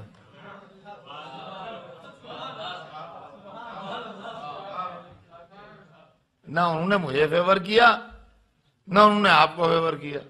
ان کا ہم موجود تھے، بے شک ہم بیٹھے ہوئے تھے، مگر اس وقت نہ جانے کچھ ایسے خیالات گھر کے یا گزر کے دماغ میں تھے کہ کچھ ہم اس وقت یاد نہیں آ رہا ہے کہ یہ پڑھا تھا کہ یہ پڑھا تھا، ہم کہہ نہیں سکتے۔ تو جناب پبلک کے ذریعے بھی فیصلہ نہیں ہو پائے گا، تو کیا آپ میرے دشمن ہیں جو سننے آئے ہیں؟ آپ میرے دشمن نہیں ہیں۔ کیا آپ توجہ سے نہیں سن رہے ہیں؟ ان کا نہیں صاحب توجہ سے بھی سن رہے ہیں۔ کیا امن و امان کے حالات نہیں ہیں یہاں کے اوپر جہاں آپ سن رہے ہیں؟ کہیں باہر فساد ہو رہا ہے، ہنگامہ ہو رہا ہے، فائرنگ ہو رہی ہے، کوئی حملہ ہونے والا ہے یہاں، اس عالم میں آپ تقریر سن رہے ہیں؟ کہا نہیں نہیں بالکل پیسفل حالات ہے، کوئی طرح کا ہمیں اندیشہ نہیں ہے، کوئی حملہ نہیں ہے، کوئی پریشانی نہیں ہے، کوئی خطرہ نہیں ہے، بالکل ہم لوگ سب اطمینان سے بیٹھے سن رہے ہیں۔ تو اطمینان سے بھی بیٹھے سن رہے ہیں، کوئی خطرہ بھی نہیں ہے، کوئی ہنگامہ بھی نہیں ہے، بولنے والا بھی معمولی انسان ہے، آپ سب بھی کافی پڑھے لکھے ہیں، آئے بھی ہیں بڑی محبت سے سننے کے لیے، اس کے بعد بھی 1 گھنٹے کی تقریر نہیں یاد ہے آپ کو۔ تو جب میرے جیسے جاہل آدمی کی 1 گھنٹے کی تقریر آپ کے جیسے پڑھے لکھے لوگ امن و امان کے ماحول میں نہیں یاد رکھ سکے، تو سب سے بڑے رسول کی 23 برس کی تبلیغ جس میں جنگیں اور حالات کی خرابی بھی شامل تھی، عہد جاہلیت سے آئے ہوئے عرب ایز اٹ از کیسے یاد رکھیں گے؟ آپ مجھے بتائیے کیسے یاد رکھیں؟ میرے جیسے حقیر آدمی کی 1 گھنٹے کی تقریر آپ کو یاد نہ ہوئی، اور 1,24,000 پیغمبروں کے سردار کی 23 برس کی گفتگو ایز اٹ از یاد ہو جائے گی؟ عزیزان گرامی، اگر عصمت نہ ہو تو خالی میموری کے سہارے کہیں مذہب سمجھا جاتا ہے؟ رسول اللہ کوئی کتاب تو لکھ کے نہیں دے گئے تھے آپ کو کہ ہر پیج پہ ان کے سائن ہوں، ہر کٹنگ پہ ان کے سائن ہوں، ہر جگہ ان کے سگنیچر ہوں، اور وہ کہیں میں نے پوری کتاب پڑھ لی ہے اور یہی وہ ہے جو میں اللہ کی طرف سے لایا تھا، اور میں نے ہر پیج پر سگنیچر کر دیے ہیں، ہر کٹنگ پر سگنیچر کر دیے ہیں، اور وہ کتاب آپ پاس رکھی ہو جس کو دیکھ کے آپ اسلام کو سمجھ رہے ہو؟ تو آپ عہد جاہلیت سے آئے ہوئے عربوں کی میموری پر سہارا کر کے اسلام لیں گے تو آپ کو ملے گا کیا؟ عزیزان گرامی، عصمت امامت ہو یا عصمت نبوت ہو، دین کی گارنٹی اگر عصمت نہیں ہے تو کچھ نہیں ہے. اگر عصمت نہیں ہے تو نہ اس کی گارنٹی ہے نہ اس کی گارنٹی ہے. اب آئیے میں آپ کی خدمت میں عرض کرتا ہوں کہ یہاں کے اوپر بالکل چھوٹی سی مثالیں ہیں بچوں کو سمجھنے کے لیے کہ اتنے آدمی ماشاءاللہ بیٹھے ہیں یہاں، اور اس میں مولانا بھی ہیں، عالم دین بھی ہیں، یونیورسٹی کے پروفیسرز بھی ہیں، اچھے اسکالرز اور پڑھے لکھے لوگ بھی ہیں، بزرگ لوگ بھی ہیں، تجربہ کار لوگ بھی ہیں، مگر کوئی ایک نہیں کہتا کہ ہم سنائیں گے کل کی مجلس. اور کانٹروورسی ڈیولپ ہو گئی ہے، اور کچھ لوگ کہتے ہیں یہ پڑھا تھا، کچھ کہتے ہیں نہیں پڑھا تھا. اگر اس مجلس کا ویڈیو بن رہا ہے تو سمجھیے پرابلم سالو ہے. اس لیے کہ یہ مشین جو لگی ہے اس کی صفت یہ ہے کہ یہ غلطی نہیں کرے گی. اگر میں دن کہوں گا تو اس میں صبح ریکارڈ نہیں ہوگا، اور اگر میں رات بولوں گا تو اس میں شام ریکارڈ نہیں ہوگا. جو میرے منہ سے نکلے گا وہی اس میں ریکارڈ ہو جائے گا. تو اب میں نے کہا کہ بھائی اس کے اندر کانٹروورسی کرنے سے فائدہ نہیں ہے، کچھ لوگ نہیں بتا پائیں گے. کل کا ویڈیو دیکھ لیجئے، ویڈیو سے آپ کو سب کچھ معلوم ہو جائے گا کیا پڑھا تھا کیا نہیں پڑھا تھا. خالی یہی نہیں معلوم ہوگا کیسا اشارہ کیا تھا، کیا فیچرز تھے، کیا چہرہ تھا، کیا انداز تھا، وہ بھی معلوم ہو جائے گا. سمجھے آپ؟ اب معلوم ہوا کہ کل کی مجلس کا ویڈیو لائیے. ویڈیو کس نے بنایا ہے کل کی مجلس کا؟ وہ بنایا تھا اتفاق سے ایک ینگ لڑکے نے. جس نے ویڈیو بنایا تھا وہ نوجوان تھا. چونکہ مجھ پر لوگ اعتراض کر رہے تھے لہذا میں اس نوجوان لڑکے کی تلاش میں گھومنے لگا کہ بھیا وہ کہاں رہتا ہے، کہاں ہے، اس کو بلاؤ. جب میں اس نوجوان کو ڈھونڈنے لگا تو جتنے بڈھے آتے تھے سب بگڑ گئے. یہ نئی مصیبت آئی، جتنے بڈھے مجلس میں آتے تھے سب میرے خلاف ہو گئے. کہہ لگا جی وہ تو عجب آدمی ہے، وہ ایک نوجوان لڑکے کو ڈھونڈتے پھرتے ہیں، بڈھوں سے بات ہی نہیں کرتے. ارے یہاں بڈھے جوان کا مسئلہ نہیں ہے، سوال یہ ویڈیو کس نے بنایا ہے.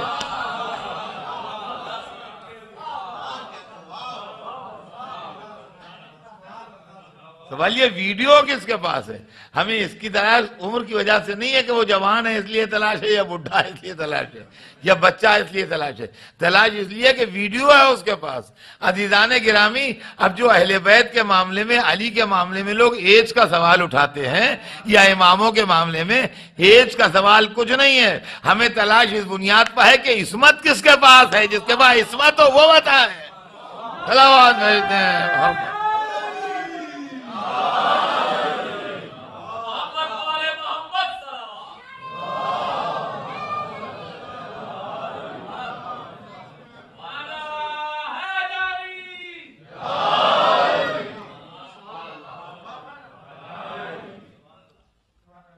اور دیکھیے ایک بات اور آپ کی خدمت میں عرض کر دوں،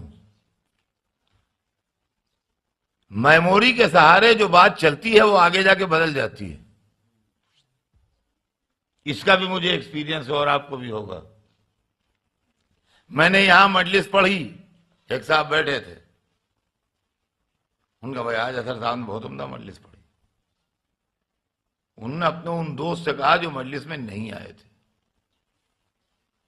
آج بہت عمدہ مجلس پڑھی. ان کا کیا پڑھی؟ کہنے لگے بھائی یہ پڑھی یہ پڑھی یہ پڑھی یہ پڑھی. کچھ تو وہیں پہ بدل گئی، کچھ تو وہیں پہ بدل گئی، کچھ وہی رہی. ان کا ہاں بھائی یہ تو بہت عمدہ. وہ گئے دوسری جگہ، وہاں ان کے کوئی دوست بیٹھے تھے. ان کا بھائی آج ہمارے فلاں دوست وہاں مجلس میں گئے تھے، وہ انڈیا سے آئے ہیں، لکھنؤ سے مولانا، انہوں نے مجلس پڑھی تھی. تو بھائی انہوں نے جو بتایا تو مجھے تو باتیں بہت پسند آئیں. ان کا کیا؟ ان کا یہ پڑھے یہ پڑھے یہ پڑھے یہ پڑھے. کچھ وہاں چینج ہوا.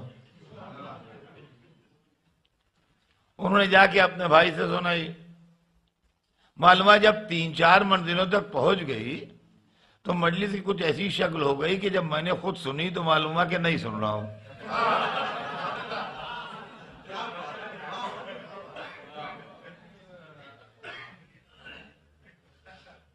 تو معلوم ہے کہ اگر 4 آدمیوں نے ایک دوسرے سے نقل کی تو 4 ورژن ہو جائیں گے. اگر سن کے میموری کے سہارے، میں یہ نہیں کہتا کہ ان کی نیت بری تھی، دیکھیے نیت کی بات نہیں ہے، آدمی کی مجبوری ہے، آدمی کے دماغ کی مجبوری ہے، کمزوری ہے اس کے دماغ کی. میں نیت کی بات نہیں کرتا، نہ الزام دیتا ہوں، لیکن یہ آدمی کے اندر ایک کمزوری ہے، ویکنس ہے، اس کی ہیومن ویکنس ہے کہ اس کی میموری اتنی اسٹرانگ نہیں ہے کہ ایز اٹ از یاد کر سکے. تو جب 4 آدمیوں نے سنی اور الگ الگ اس کو بیان کیا تو 4 ورژن ہو گئے. لیکن یہاں جو ویڈیو بن گیا تھا تو اس کا جو کیسٹ تھا وہ تو دوسرے نے اس سے کہا جس نے بنے جی اس کی کاپی ایک ہمیں بھی دے دو. اب جب اس کی کاپی بنی تو ویسی بنی جیسی وہ تھی. اس سے دوسرے نے کاپی بنوائی وہ ویسی بنی، اس سے تیسرے نے کاپی بنوائی وہ ویسی بنی. اب چاہے ایک کاپی رہن دیجئے، چاہے 2 بنائیے، چاہے 5 بنائیے، چاہے 12 بنائیے، چاہے 14 بنائیے، اس کے اندر کوئی فرق آنے والا نہیں ہے، وہ ویسے ہی رہے گا. شاید اسی لیے اللہ نے اپنے حبیب کو بھیجا. اسلام جو ہمارے پاس ہے وہ کون سا اسلام ہے، صرف ہم آپ کو وہ سنانا چاہتے ہیں تاکہ بچوں کے اندر کانفیڈنس ڈیولپ ہو کہ ہمارے پاس سنا سنایا اسلام نہیں ہے. اللہ عادل کی سرکار سے رسول معصوم لائے. جو دین ہمارے پاس ہے وہ اللہ عادل کے پاس سے رسول معصوم لائے. جب انہوں نے بیان کیا تو ہم نے سنا، اور جب ہم نے سنا تو بزم رسول میں معصوم علی بیٹھے ہوئے تھے. خالی علی نہیں، دیکھیے خالی کافی نہیں ہے، معصوم علی بیٹھے ہوئے تھے، انہوں نے سنا. جب علی بولے تو معصوم حسن نے سنا، جب معصوم حسن بولے تو معصوم حسین نے سنا، جب معصوم حسین بولے تو معصوم زین العابدین نے سنا، جب معصوم زین العابدین بولے تو معصوم محمد باقر موجود تھے، جب معصوم محمد باقر بولے تو معصوم جعفر صادق موجود تھے، جب معصوم جعفر صادق بولے تو معصوم موسی کاظم موجود تھے، جب معصوم موسی کاظم بولے تو معصوم علی رضا موجود تھے، جب معصوم علی رضا بولے تو معصوم محمد تقی موجود تھے، جب معصوم محمد تقی بولے تو معصوم علی النقی موجود تھے، جب معصوم علی النقی بولے تو معصوم حسن عسکری موجود تھے، اور جب معصوم حسن عسکری بولے تو ان کے معصوم فرزند موجود تھے. تو اس طرح ہم نے 12 مرتبہ دین کو سنا، ہم نے 12 مرتبہ دین کو سنا. تو اب اللہ نے بھی یہ فیصلہ کیا کہ بھئی ایک سبق جب تمہیں 12 دفعہ معصوم پڑھا چکے، جب تمہیں 12 دفعہ معصوم پڑھا چکے تو ایک سبق اگر آپ 12 دفعہ پروفیسر سے پڑھیے تو امید کی جاتی ہے کہ یاد ہوگا، یاد ہو گیا ہوگا. لہذا جب سبق ہم کو 12 دفعہ ریپیٹ کیا جا چکا تو اللہ نے آخری کیسٹ لے کے اپنے سیف میں رکھ لیا.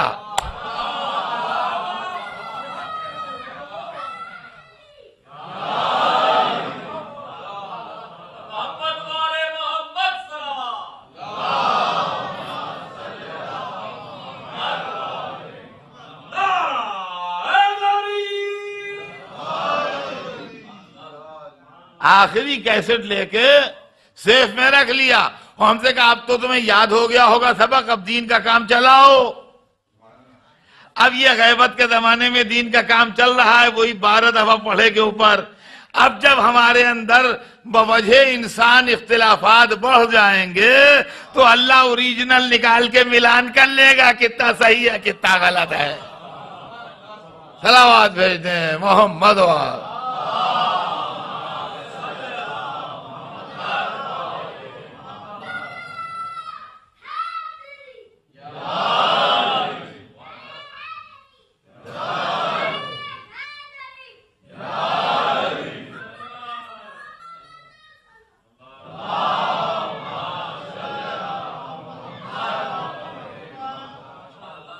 تو عزیزان محترم، پیغمبروں اور اماموں کی عصمت کا جہاں تک سوال ہے،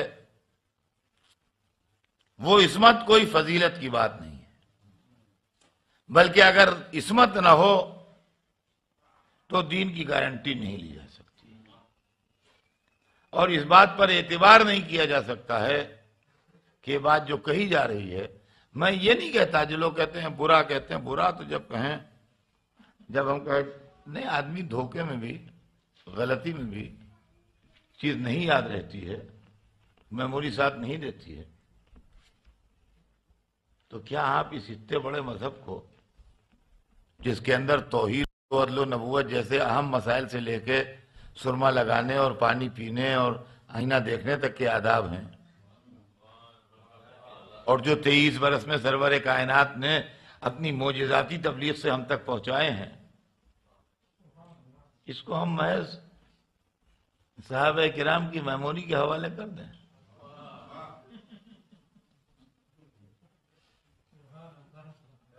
تو پھر اس دین سے فائدہ ہی کیا؟ خدا جانے کتنا صحیح یاد رہا، خدا جانے کتنا غلط یاد رہا۔ تو عزیزان گرامی، یہی وجہ ہے کہ ہمارے پاس معصومین علیہ السلام کے ذریعے جو اسلام آیا، اس کے اندر شان رسول، شان خدا، شان امام، اس سب کا بہت تفصیلی بیان ہے۔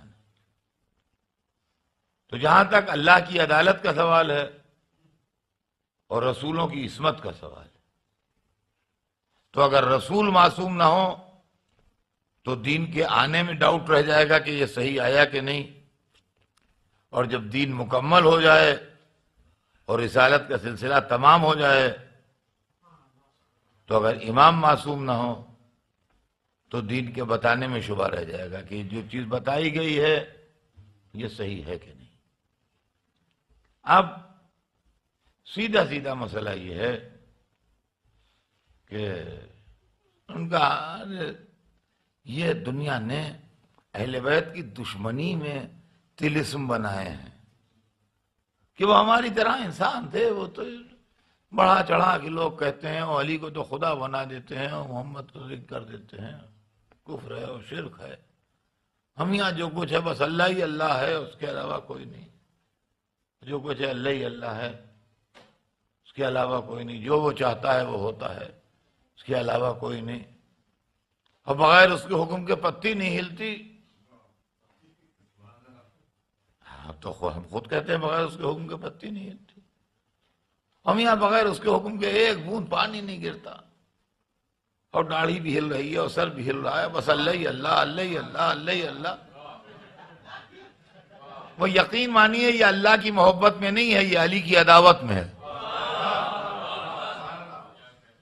یہاں بس اللہ ہی اللہ، اللہ اللہ، آپ باقی حوث، اللہ بس، باقی حوث، بس اللہ ہی اللہ کیا کرو۔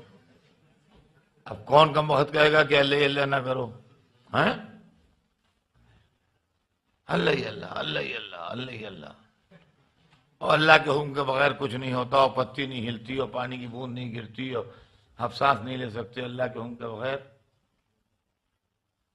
تو ان کا بھیا جب سب اللہ کے حکم کے بغیر ہوتا ہے تو اب خبردار کوئی ایسے معاملے میں بولا نہ کرو، سب کچھ اللہ کرتا ہے۔ اور اتنا بڑا واقعہ کربلا جو ہوا، کیا تم سمجھتے ہو اللہ کے حکم کے بغیر ہوا؟ جو اللہ کی مرضی تھی وہ ہوا۔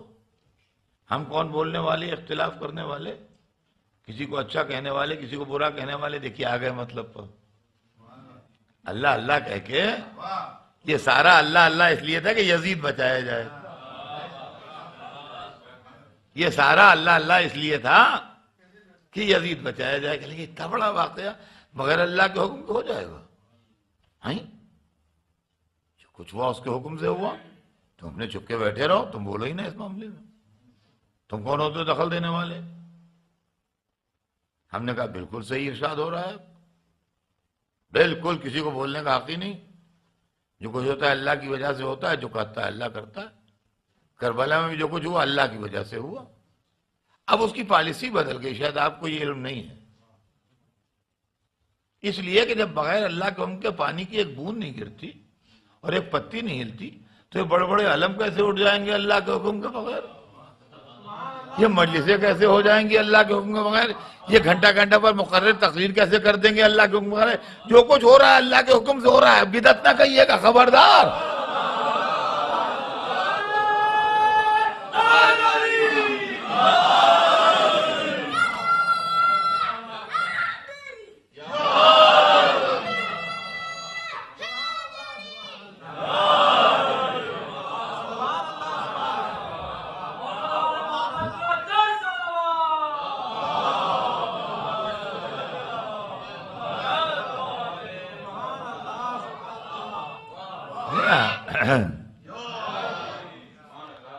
اب جو کچھ ہو رہا ہے اللہ کے حکم سے ہو رہا ہے۔ جب پتی نہیں ہلتی اور ایک بوند پانی نہیں گرتا تو اتنی بڑی عزاداری و محرم کیسے ہو جائے گا اللہ کی مرضی کے خلاف؟ اور گھنٹوں جو ماتم کرتے ہیں، اور گھنٹوں جو مقررین تقریر کرتے ہیں، اور گھنٹوں جو سڑکوں پر جلوس چلتے ہیں، یہ سب اللہ کی مرضی کے بغیر ہو جائیں گے؟ سب اللہ کی مرضی سے ہو رہا ہے۔ پہلے اس کی مرضی یہ تھی، اب وہ کسی بات پر ناراض ہو گیا ہوگا یزید سے، اب وہ چاہتا ہے کہ لوگ یزید پر لعنت کرتے رہیں، اس کو برا کہتے رہیں، اس کی طرف تب اس کی مرضی سے ہو رہا ہے، تب اس کی مرضی سے ہو رہا ہے۔ دیکھا ہم نے، یعنی یزید حسین کو شہید کر دے تو یہ اللہ کی مرضی سے ہوا، اور ہم حسین کا ماتم کریں تو یہ ہماری مرضی سے ہو رہا ہے۔ یہ اس پر پھر بدعت کا فتویٰ لگانے کے لیے کھڑے ہو گئے ہیں۔ تو عزیزان گرامی، انشاءاللہ بات کل آگے بڑھے گی، زندگی رہی تو۔ اور میں آپ کی خدمت میں یہ عرض کروں گا کہ کل بہت امپارٹنٹ بات مجھے عرض کرنا ہے آپ کی خدمت میں کہ شان رسالت کیا ہے۔ آج تو میں نے تھوڑی دیر عصمت کے تعلق سے عرض کیا تاکہ بچوں کے ذہن میں یہ عصمت کا کانسیپٹ کلیئر ہو جائے، لیکن کل میں انشاءاللہ عرض کروں گا کہ شان رسالت کیا ہے، اور محمد و آل محمد علیہ السلام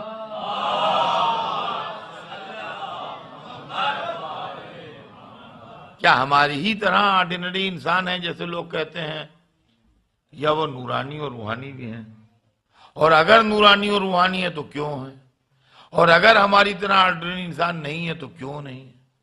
یہ سب باتیں جو ہیں یہ انشاءاللہ میں کوشش کروں گا کل کی مجلس میں آپ کی خدمت میں عرض کروں کہ یہ کیا ہے۔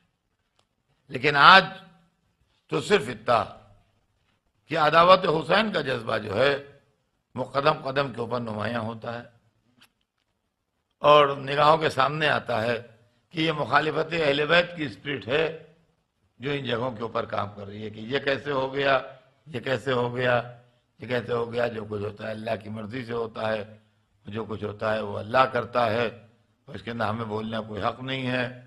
یہ سب باتیں جو ہیں یہ اسی لیے ہوتی ہیں کہ لوگ اس عزاداری کو روکنا چاہتے ہیں جس عزاداری کے نتیجے میں ہر سال اسلام کی تصویر لوگوں کے ذہن میں اجلی ہو کے سامنے آتی۔ یہ حسین ابن علی کا معجزہ ہے خدا کی قسم کہ جو ان کے نام کے اوپر لوگ ساری دنیا میں جمع ہوتے ہیں۔ دیکھیے کہنے کو تو ہمارے پاس بہت کچھ ہے، مگر ہم سننے والے کہاں سے لائیں، آڈینس کہاں سے لائیں؟ اس مصروف زندگی میں کسی کو فرصت نہیں ہے آنے کی۔ آپ انعام دے کے بلائیے، آپ کارڈ بھیج کے بلائیے، آپ بہترین کسی ہوٹل کا ہال بک کر کے بلائیے، آپ بہترین کھانے کا انتظام کر کے بلائیے، آپ بہترین چیئر بیٹھنے کو دیجئے، لیکن نہیں آتے لوگ۔ کرسیاں خالی پڑی رہتی ہیں، نہیں آتے لوگ۔ ہم نے سب جگہ کے تجربے کیے ہیں، لیکن ذکر حسین کی شمع جلا دیجئے، پروانے کھچ کے آ جاتے ہیں، اور اس کے بعد پھر آپ سے کوئی شکایت بھی نہیں کرتے۔ اگر فرش نہیں ہے تو زمین پہ بیٹھ جائیں گے، اگر انتظام نہیں ہے تو کوئی بات نہیں ہے۔ بہت سی جگہ ایسا ہوتا ہے کہ سایہ جہاں جتنا تھا شامیانہ ختم ہو گیا تو لوگ دھوپ میں بیٹھے ہوئے ہیں، یہ منظر ہم نے دیکھے ہیں۔ تو دھوپ میں بیٹھنے والا پلٹ کے شکایت نہیں کرتا کہ صاحب آئندہ آپ نے مجھے نہ بلائیے گا، دیکھیے آپ نے انتظام کم کیا تھا، مجھے دھوپ میں بیٹھنا پڑا۔ نہیں، وہ یہ جانتا ہے کہ یہ بلانے والا تو ایک ظاہری بلانے والا ہے، کوئی آدمی ہے یا کوئی انجمن ہے؟ بھئی یا آرگنائزیشن کے نام سے دعوت نامہ جاتا ہے یا انڈیویجول کے نام سے جاتا ہے، تو وہ آرگنائزیشن ہو یا وہ انڈیویجول ہو، یہ تو ایک ظاہری پردہ ہے، اصل بلانے والی تو حسین کی دکھیا ماں ہے، اصل بلانے والی تو وہ بےکس ماں ہے جس نے اپنے باپ سے سوال کیا تھا، بابا میرے بچے پر روئے گا کون؟ بابا میرے حسین کا ماتم کون کرے گا؟ اور عزیزان گرامی، ایک بات میں آپ کی خدمت میں یہ بھی عرض کر دوں کہ آپ اپنے ان آنسوؤں کو کم قیمت نہ سمجھیے، اس لیے کہ ادھر تھوڑے دنوں سے ایک ٹرینڈ یہ بھی چل گیا ہے، ارے صاحب بس یہ تو مولویان کے پڑھ دیتے ہیں رو لو جنت تمہاری اور رو لو جنت تمہاری، اور یہ پڑھ دیتے ہیں، اور آپ روئیے یا نہ روئیے، مجلس میں آئیے یا نہ آئیے، یہ آپ کو بالکل اختیار ہے۔ محرم کو اسی لیے واجب نہیں کیا گیا ہے کہ جو کوئی سوچے مجبوری ہے صاحب وہاں جانا چاہیے، واجب ہے۔ محرم منانا واجب نہیں ہے، یہ بالکل آپ کی مرضی پر چھوڑا گیا ہے، جیسا آپ کی سمجھ میں آئے کیجئے، آپ کی سمجھ میں آئے مجلس میں آئیے، آپ کی سمجھ میں آئے نہ آئیے، آپ کو رونا آئے روئیے، آپ کو نہ رونا آئے نہ روئیے، لیکن ایک اصول میں آپ سے بتا دوں کہ جب کسی کے گھر میں غمی میں جائیے تو اعتراض کر کے نہ آئیے، اعتراض کر کے نہ آئیے، ورنہ ٹوٹے ہوئے دل کو اور تکلیف پہنچتی ہے۔ یہ محرم جو ہے یہ رسول اللہ کے گھر کی غمی ہے، یہ فاطمہ زہرا کے گھر کی غمی ہے۔ آپ روتے ہوں روئیے، نہ روتے ہوں نہ روئیے، لیکن آنسو کی توہین کرنے کا کسی کو حق نہیں کہ آپ انٹلیکچوئل بن کے، آپ مصلح قوم بن کے، آپ ملت کے دروغہ بن کے کہتے ہیں کہ صاحب آنسو میں کیا رکھا؟ اس کی وجہ یہ کہ آنسوؤں کی تلقین ہمارے اماموں نے ہمیں کی، ہمارے اماموں نے ہم کو آنسوؤں کی تلقین کی۔ اور عزیزان گرامی، یہ آنسو وہ ہے، یہ تو جملہ سن لیں، بچے سن لیں اچھے طریقے سے، یہ آنسو جو مجلس میں بہتے ہیں اور یہ حسین پر گریہ جو ہوتا ہے مجلس میں، اس سے اللہ ثابت ہوتا ہے جو اسلام کا سب سے بڑا مسئلہ ہے۔ اس کی وجہ ہے حسین پر رونا اپنے غم میں رونے کی طرح نہیں ہے، دیکھیں رونے کا تعلق مذہب سے نہیں ہے، رونے کا تعلق ہیومن نیچر سے ہے۔ اس کی وجہ یہ ہے کہ یہ نماز روزے کی طرح کی کوئی چیز نہیں ہے، روتا ہر انسان ہے، ہندو، مسلمان، سکھ، عیسائی، کرسچین، یہودی، کوئی مذہب نہ مانتا ہو، بالکل ایتھیسٹ ہو، بیٹا مر جائے گا تو وہ بھی روتا ہے۔ تو معلوم ہے کہ رونے کا تعلق مذہب سے نہیں ہے، کلچر سے نہیں ہے۔ کالا، گورا، بادامی، ہر رنگ کا انسان اپنے غم میں روتا ہے۔ رونے کا تعلق انسانی نیچر سے ہے، جیسے بھوک لگتی ہے، جیسے گرمی لگتی ہے، سردی لگتی ہے، جیسے پیاس لگتی ہے، ویسے رونا بھی آتا ہے۔ یہ ساری کیفیتیں جو ہیں یہ ہماری جسم سے اور ہمارے انسان ہونے سے متعلق ہیں، اس کا تعلق مذہب سے نہیں ہے کہ صاحب گرمی لگ رہی ہے، آپ شیعہ ہیں اس لیے آپ کو گرمی لگ رہی ہے۔ نہیں، شیعہ ہونے سے گرمی نہیں لگتی ہے، گرمی لگنے کا تعلق مذہب سے نہیں ہے۔ صاحب آپ شیعہ ہیں اس لیے آپ کو پیاس لگ رہی ہے، ورنہ کیوں پیاس لگتی ہے آپ کو؟ تو اس کو شیعہ، سنی، ہندو، مسلمان، سکھ، عیسائی کے دائرے میں نہ لے جائیے۔ تو رونا اور خوش ہونا اس کا بھی تعلق مذہب سے نہیں ہے۔ ہم نے لوگوں کو روتے دیکھا ہے، ہم خود روئے ہیں، اور یہاں بچوں کے سوا جتنے سمجھدار بیٹھے ہیں سب روئے ہیں۔ ہر ایک کا کوئی نہ کوئی عزیز مرا ہے، کوئی باپ کے غم میں رویا ہے، کوئی ماں کے غم میں رویا ہے، کوئی بہن بھائی کے غم میں رویا ہے، کوئی دوست احباب کے غم میں رویا ہے، کوئی کسی اولاد کے غم میں رویا ہے۔ بھارت جتنے بیٹھے ہوئے ہیں ہر ایک رویا ہے۔ تو رونا خود بخود آتا ہے، لایا نہیں جاتا ہے، رونا بلایا نہیں جاتا ہے، رونا خود بخود آتا ہے۔ لیکن ہم سب روئے تو ہیں اپنے اپنے غموں میں، لیکن جس دن واقعہ ہوا اس دن بہت روئے تھے، اس کے بعد آنسو گھٹتے گئے۔ یہاں تک کہ جو جو زمانہ گزرتا گیا وہ غم ہلکا ہوتا گیا. جتنا مرنے والے دن روئے تھے اتنا تیجے کے دن نہیں روئے، اور جتنا تیجے میں روئے تھے اتنا 40ویں میں نہیں روئے، اور جتنا 40ویں میں روئے تھے اتنا برسی میں نہیں روئے. اور مرنے کے 4-5 برس کے بعد تو ٹھنڈی سانسیں رہ جاتی ہیں، آنسو تو غائب ہو جاتے ہیں، اور اس کے بعد وہ ٹھنڈی سانسیں بھی غائب ہو جاتی ہیں، اس کے بعد وہ ٹھنڈی سانسیں بھی غائب ہو جاتی ہیں. تو معلوم ہے آدمی روتا ہے، مگر 2-4 دن روتا ہے اور آہستہ آہستہ رونے کا گراف جو ہے وہ نیچے جاتا ہے. ایک پوائنٹ نمبر 1 اس کو آپ نوٹ کیجئے. پوائنٹ نمبر 2 سنیے، آدمی اسی پر روتا ہے جس کو دیکھا ہے، جس کو دیکھا نہیں اس پر کوئی نہیں روتا. جن بچوں کے دادا نانا اس وقت مرے جب وہ سمجھدار تھے، وہ اپنے داداؤں ناناؤں پر خوب روئے. جن کے دادا نانا ان کے بچپنے میں یا ان کے پیدا ہونے سے پہلے مر گئے، وہ اپنے دادا نانا پر نہیں روئے. ایون ماں باپ، بچہ پیدا ہوا اس کی ماں مر گئی، ایسے سینکڑوں کیسز ہوتے. خالہ نے اس کو پالا، بڑھیا خالہ جب مری تو یہ جوان تھا، سر پھوڑے لے رہا تھا، 4 آدمی سنبھالے ہوئے تھے، نہیں سنبھل رہا تھا. تو اس سے لوگوں نے کہا رے کیا بڑھیا خالہ پر رو رہے ہو، 80 برس کی تھیں، اب کب مرتی؟ تمہاری ماں جوان مر گئی تھی، ان پر نہیں روئے تم؟ تو کہتے ہم نے ماں کو دیکھا ہی نہیں، ہم نے تو سنا جب ہم پیدا ہوئے جب وہ مر گئی تھی، ہمیں تو انہی نے پالا، ہم انہی کو جانتے ہیں، ہم تو سمجھتے ہیں آج ہماری ماں مری.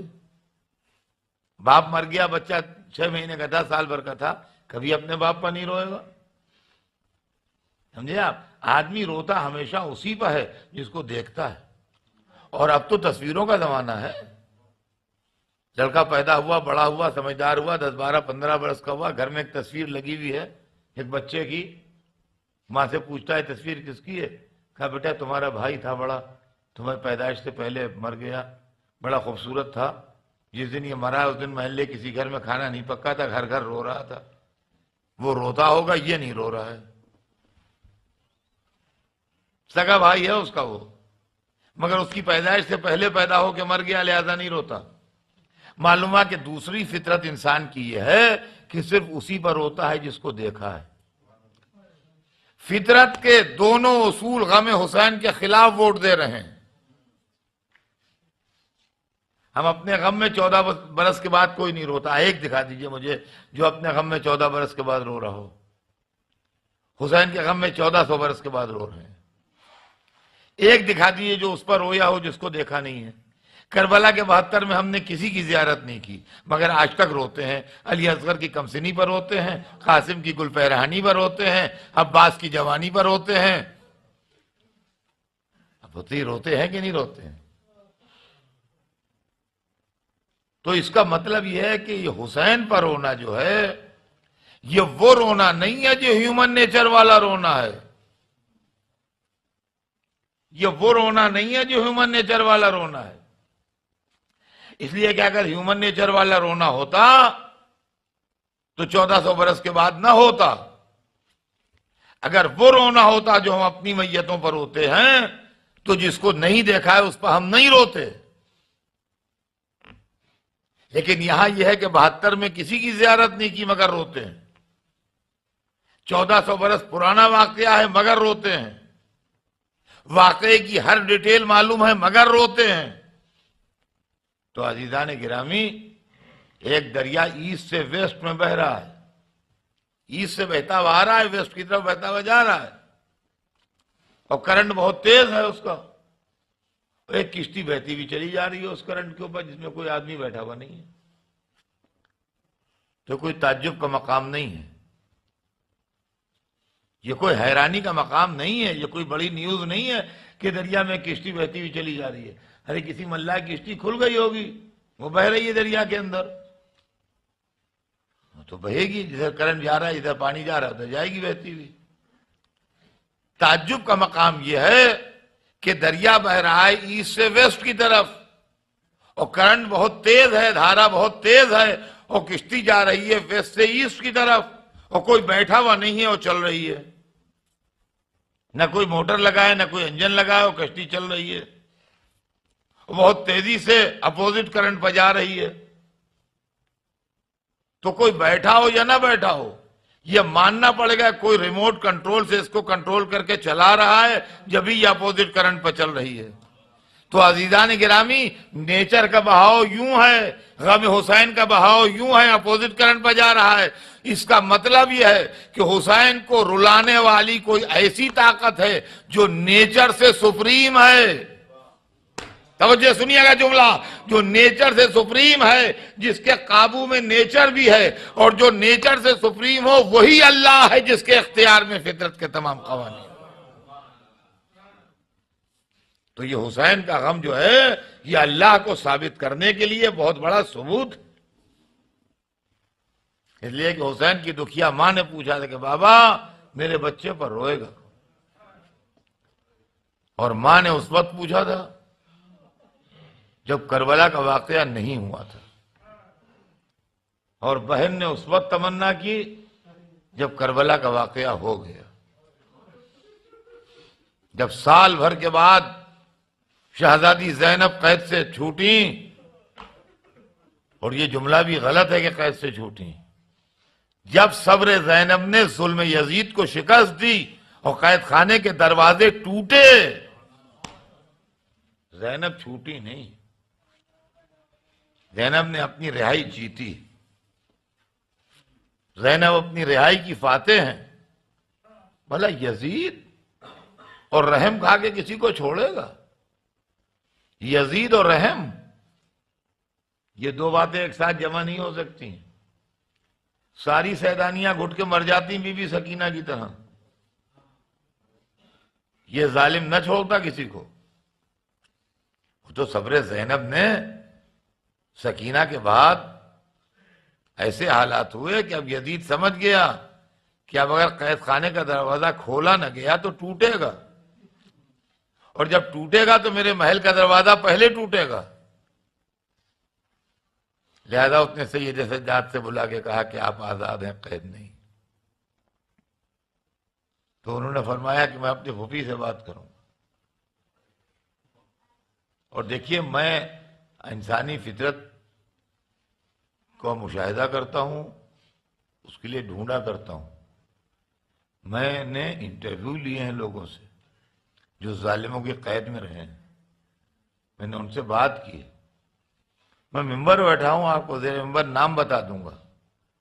میں ان لوگوں سے ملا ہوں جو صدام کی قید میں رہے ہیں اور تقدیر سے زندہ چھوٹ گئے، تقدیر سے زندہ چھوٹ گئے۔ میں نے ان سے 2-2 گھنٹے باتیں کی ہیں، اور میں نے یہ سوال کیا کہ جب آپ چھوٹے تو آپ کی پہلی خواہش کیا تھی؟ تو انہوں نے وہی بتایا جو ہر ظالم کی قید سے چھوٹنے والا بتاتا ہے، کہ ہماری خواہش یہ تھی کہ جتنے جلدی ہو سکے یہاں سے نکل جائیں، جتنے جلدی ہو سکے یہاں سے نکل جائیں۔ اگر زینب کو یزید نے چھوڑا ہوتا اور سید سجاد آئے تھے پوچھنے کہ پھوپھی اماں کیا فرماتی ہیں، تو فرماتی ہیں بیٹا جلدی ناقے بلاؤ، یہیں قید خانے کے دروازے بلا لو ناقے، اور جلدی یہاں سے نکل چلو، اور 2-3 منزلوں تک چلتے رہو، رکنا نہیں، 2-3 منزلوں بعد رکنا جا کے، خدا جانے ظالم کی نیت کب بدل جائے۔ یہ اس صورت میں ہوتا جب یزید نے چھوڑا ہوتا۔ جب قید سے قیدی چھوڑے جاتے ہیں تو ان کی مینٹیلٹی یہ ہوتی ہے کہ جلدی چلے جائیں، لیکن جب کوئی کسی ملک کو فتح کرتا ہے، کانکرر، تو وہ اس شہر سے جلدی نہیں جاتا ہے، پہلے وہ اپنا سب انتظام درست کرتا ہے، اس کے بعد جاتا ہے۔ اور ہارنے والے میں یہ اب دم نہیں ہوتا کہ اس کے کنڈیشنز نہ مانے، اس کو فاتح کے سارے کنڈیشنز کو یس کرنا پڑتا ہے۔ زینب نے شام کو فتح کیا تھا، قید سے نہیں چھوٹی تھی، کہا بیٹا میں شام میں رہوں گی نہیں، مگر ابھی جاؤں گی نہیں، ابھی جاؤں گی نہیں، ابھی میں اپنے بھائی پر روئی نہیں ہوں، ابھی میں نے اپنے بھیا کا ماتم نہیں کیا ہے۔ اب فاتح اپنی کنڈیشنز منوا رہا ہے، میں پہلے اپنے بھائی کا ماتم کروں گی، اور بیٹا یزید سے کہہ دینا ہے گھر خالی کرا دے، یہاں بیٹھ کے ہم حسین کا ماتم کریں گے، اور اب یزید میں اتنی طاقت نہیں ہے کہ یہاں ماتم نہیں ہوگا، یہاں گھر نہیں خالی ہوگا، تم آگے بڑھ کے 3-4 منزلوں آگے جا کے جنگل میں ماتم کر لینا، تم کربلا جا کے ماتم کر لینا، تم مدینہ جا کے ماتم کر لینا، نہ فاتح جو کہے گا وہی ہوگا، کہ یہی ماتم کریں گے، گھر خالی کراؤ یزید سے کہہ کے۔ اور یزید ٹوٹ چکا تھا، اس میں نو کرنے کی ہمت نہیں تھی، گھر خالی ہوا، زینب بیٹھی، 8 دن ماتم ہوا۔ عزیزان گرامی، یہ تو آپ نے ہمیشہ مجلسوں میں سنا ہوگا، یہ کوئی نئی بات تو آج آپ سن نہیں رہے کہ سیدانیاں 8 دن بیٹھ کے بیکس حسین کا ماتم کرتی رہیں۔ میں یہ سوچتا ہوں کہ 2 مہینے 8 دن میں ہمارے جیسے غلاموں کا دل جب نہیں بھرتا تو 8 دن میں ماجائی کا دل کیا بھرا ہوگا، کیا تسلی ہوئی ہوگی۔ مگر صرف ماتم کی بنیاد رکھنا تھی، ماتم کی بنیاد رکھنا تھی یزید کے محل کے برابر، لہذا زینب 8 دن روئیں۔ اور میرا دل یہ بھی کہتا ہے کہ جب اس گھر میں گئی ہوں گی، روایت میں نے نہیں پڑھا جو آپ کو حوالہ دے سکوں، مگر میرا دل کہتا ہے کہ جب اس گھر میں گئی ہوں گی تو حسین پر رونے سے پہلے ہو سکتا ہے آواز دی ہو، بیٹی سکینہ آن کے اب اپنے بابا کا ماتم کر لو، اب کوئی تماچے نہیں لگائے گا، اب کوئی تازیانے نہیں مارے گا۔ اجرکم اللہ۔ عزیزان گرامی، سیدانیاں 8 دن حسین پر روتی رہیں شام میں، اس کے بعد قافلہ چلا، 3 دن جا کے بیویاں کربلا میں روئیں، اور اس کے بعد پھر مدینے میں جا کے روتی رہیں، جب تک زندہ رہیں، جب تک حسین پر روتی رہیں۔ اور عزیزان گرامی، ایک سبق ہم نے وہاں سے یہ بھی لیا کہ جو بیوی روئی حسین پر روئی، یہاں تک کہ جن کی رگوں میں خون عصمت و طہارت دوڑ رہا تھا، جو بنی ہاشم کے شہزادے تھے، ان کی مائیں ان پر نہیں روئیں، فروا قاسم پر نہیں روئیں، حسین پر روئیں، بی بی زینب اور محمد پر نہیں روئیں، حسین پر روئیں، جناب لیلہ علی اکبر پر نہیں روئیں، حسین پر روئیں، جناب ام البنین اپنے 4 جوان بیٹوں پر نہیں روئیں، جب روئیں حسین پر روئیں، جب روئیں کہ عباس میں تجھ پر نہیں روؤں گی، تیری رونے والی ماں زندہ ہے، میں اس پر روؤں گی جس کی ماں نہیں ہے، یہ کہہ کے نعرہ مارا، واہ حسینہ، اور در و دیوار سے رونے کی صدا آنے لگی۔ اور عزیزان گرامی، کربلا کی مظلومہ ترین بیوی، سوچ کے کلیجہ ٹکڑے ہو جائے خدا کی قسم۔ دیکھیے، ہماری زندگی مجلسیں پڑھتے گزری، ہماری مجلسوں میں اکثر غیر بھی آتے ہیں، نان مسلم بھی آتے ہیں، دوسرے عقیدوں کے ماننے والے بھی آتے ہیں، تو ہمارے لیے تو حسین کے ادنا غلام کی شہادت بھی زندگی بھر رونے کو کافی ہے۔ اگر ہم حضرت جون حبشی کی شہادت پر زندگی بھر ماتم کریں تو ان کا حق نہیں ادا ہو سکتا ہے، واللہ حق نہیں ادا ہو سکتا ان کا، سمجھے آپ؟ لیکن وہ ہمارے لیے ہے، ہم اہل بیت کے غلاموں کے لیے۔ کوئی کرسچین آتا ہے، کوئی ہندو آتا ہے، کوئی جینی آتا ہے، کوئی پارسی آتا ہے، مجلس میں بیٹھتے ہیں لوگ۔ 2 واقعے پورے کربلا میں ایسے ہیں، دیکھیے میں اپنا تجربہ بتا رہا ہوں جو 50 برس سے زیادہ کا ہے۔ 2 واقعے ایسے ہیں کہ جہاں پڑھ دیے، اور جس مذہب کے آدمی کے سامنے پڑھ دیے، تڑپ گیا۔ ایک تو 6 مہینے کے بچے کی شہادت، جہاں پڑھ دیا کہ بچہ 6 مہینے کا تھا اور 3 دن سے پیاسا تھا، اور باپ لایا تھا یہ کہہ کے کہ اس کو ذرا سا پانی پلا دو، ظالموں نے پانی نہیں دیا، اس کو تیر مار دیا۔ بس جہاں یہ کہا کہ تیر مار دیا، آپ یقین مانیے جس نے سنا اپنا کلیجہ پکڑ لیا، کہہ لیا ارے ارے ارے تیر مار دیا، پانی نہیں دیا۔ ایسا لگا جیسے علی اصغر کے گلے پر تیر نہیں لگا، اس کے دل پر تیر لگا۔ ایک تو یہ واقعہ ہے، جہاں پڑھا وہاں آدمی تڑپ گیا، چاہے اس کا مذہب کچھ ہو۔ اور دوسرا واقعہ ہے 4 برس کی بچی کا گھٹ گھٹ کے قید خانے میں مر جانا، جس کے سامنے پڑھ دیا کہ بچی 4 برس کی تھی، یتیم ہو گئی تھی، باپ کے سائے سے محروم تھی، باپ کو یاد کیا کرتی تھی، ظالم تماچے لگاتے تھے، رونے نہیں دیتے تھے، آخر کو بچی گھٹ گھٹ کے مر گئی، بس جہاں کہاں مر گئی، ہر ایک نے اپنا کلیجہ پکڑ لیا، ہائے کیا غضب ہوا، ارے بچی مر گئی، کیسے ظالم لوگ تھے، کیسے برے لوگ تھے، تڑپنے لگا وہ آدمی۔ عزیزان گرامی، معلوم ہے یہ وہ غم 2 ایسے ہیں کہ پوری دنیا مل کے ان کا بوجھ نہیں اٹھا پا رہی ہے۔ آخری جملہ سنیے، اس میں سب سے دردناک پہلو یہ ہے کہ دونوں بچوں کی ماں ایک تھی، جو علی اصغر کی ماں تھی وہی سکینہ کی ماں تھی، مگر کبھی اپنے بچوں پر نہ روئیں، جب کہا واہ حسینہ، ہائے میرا حسین۔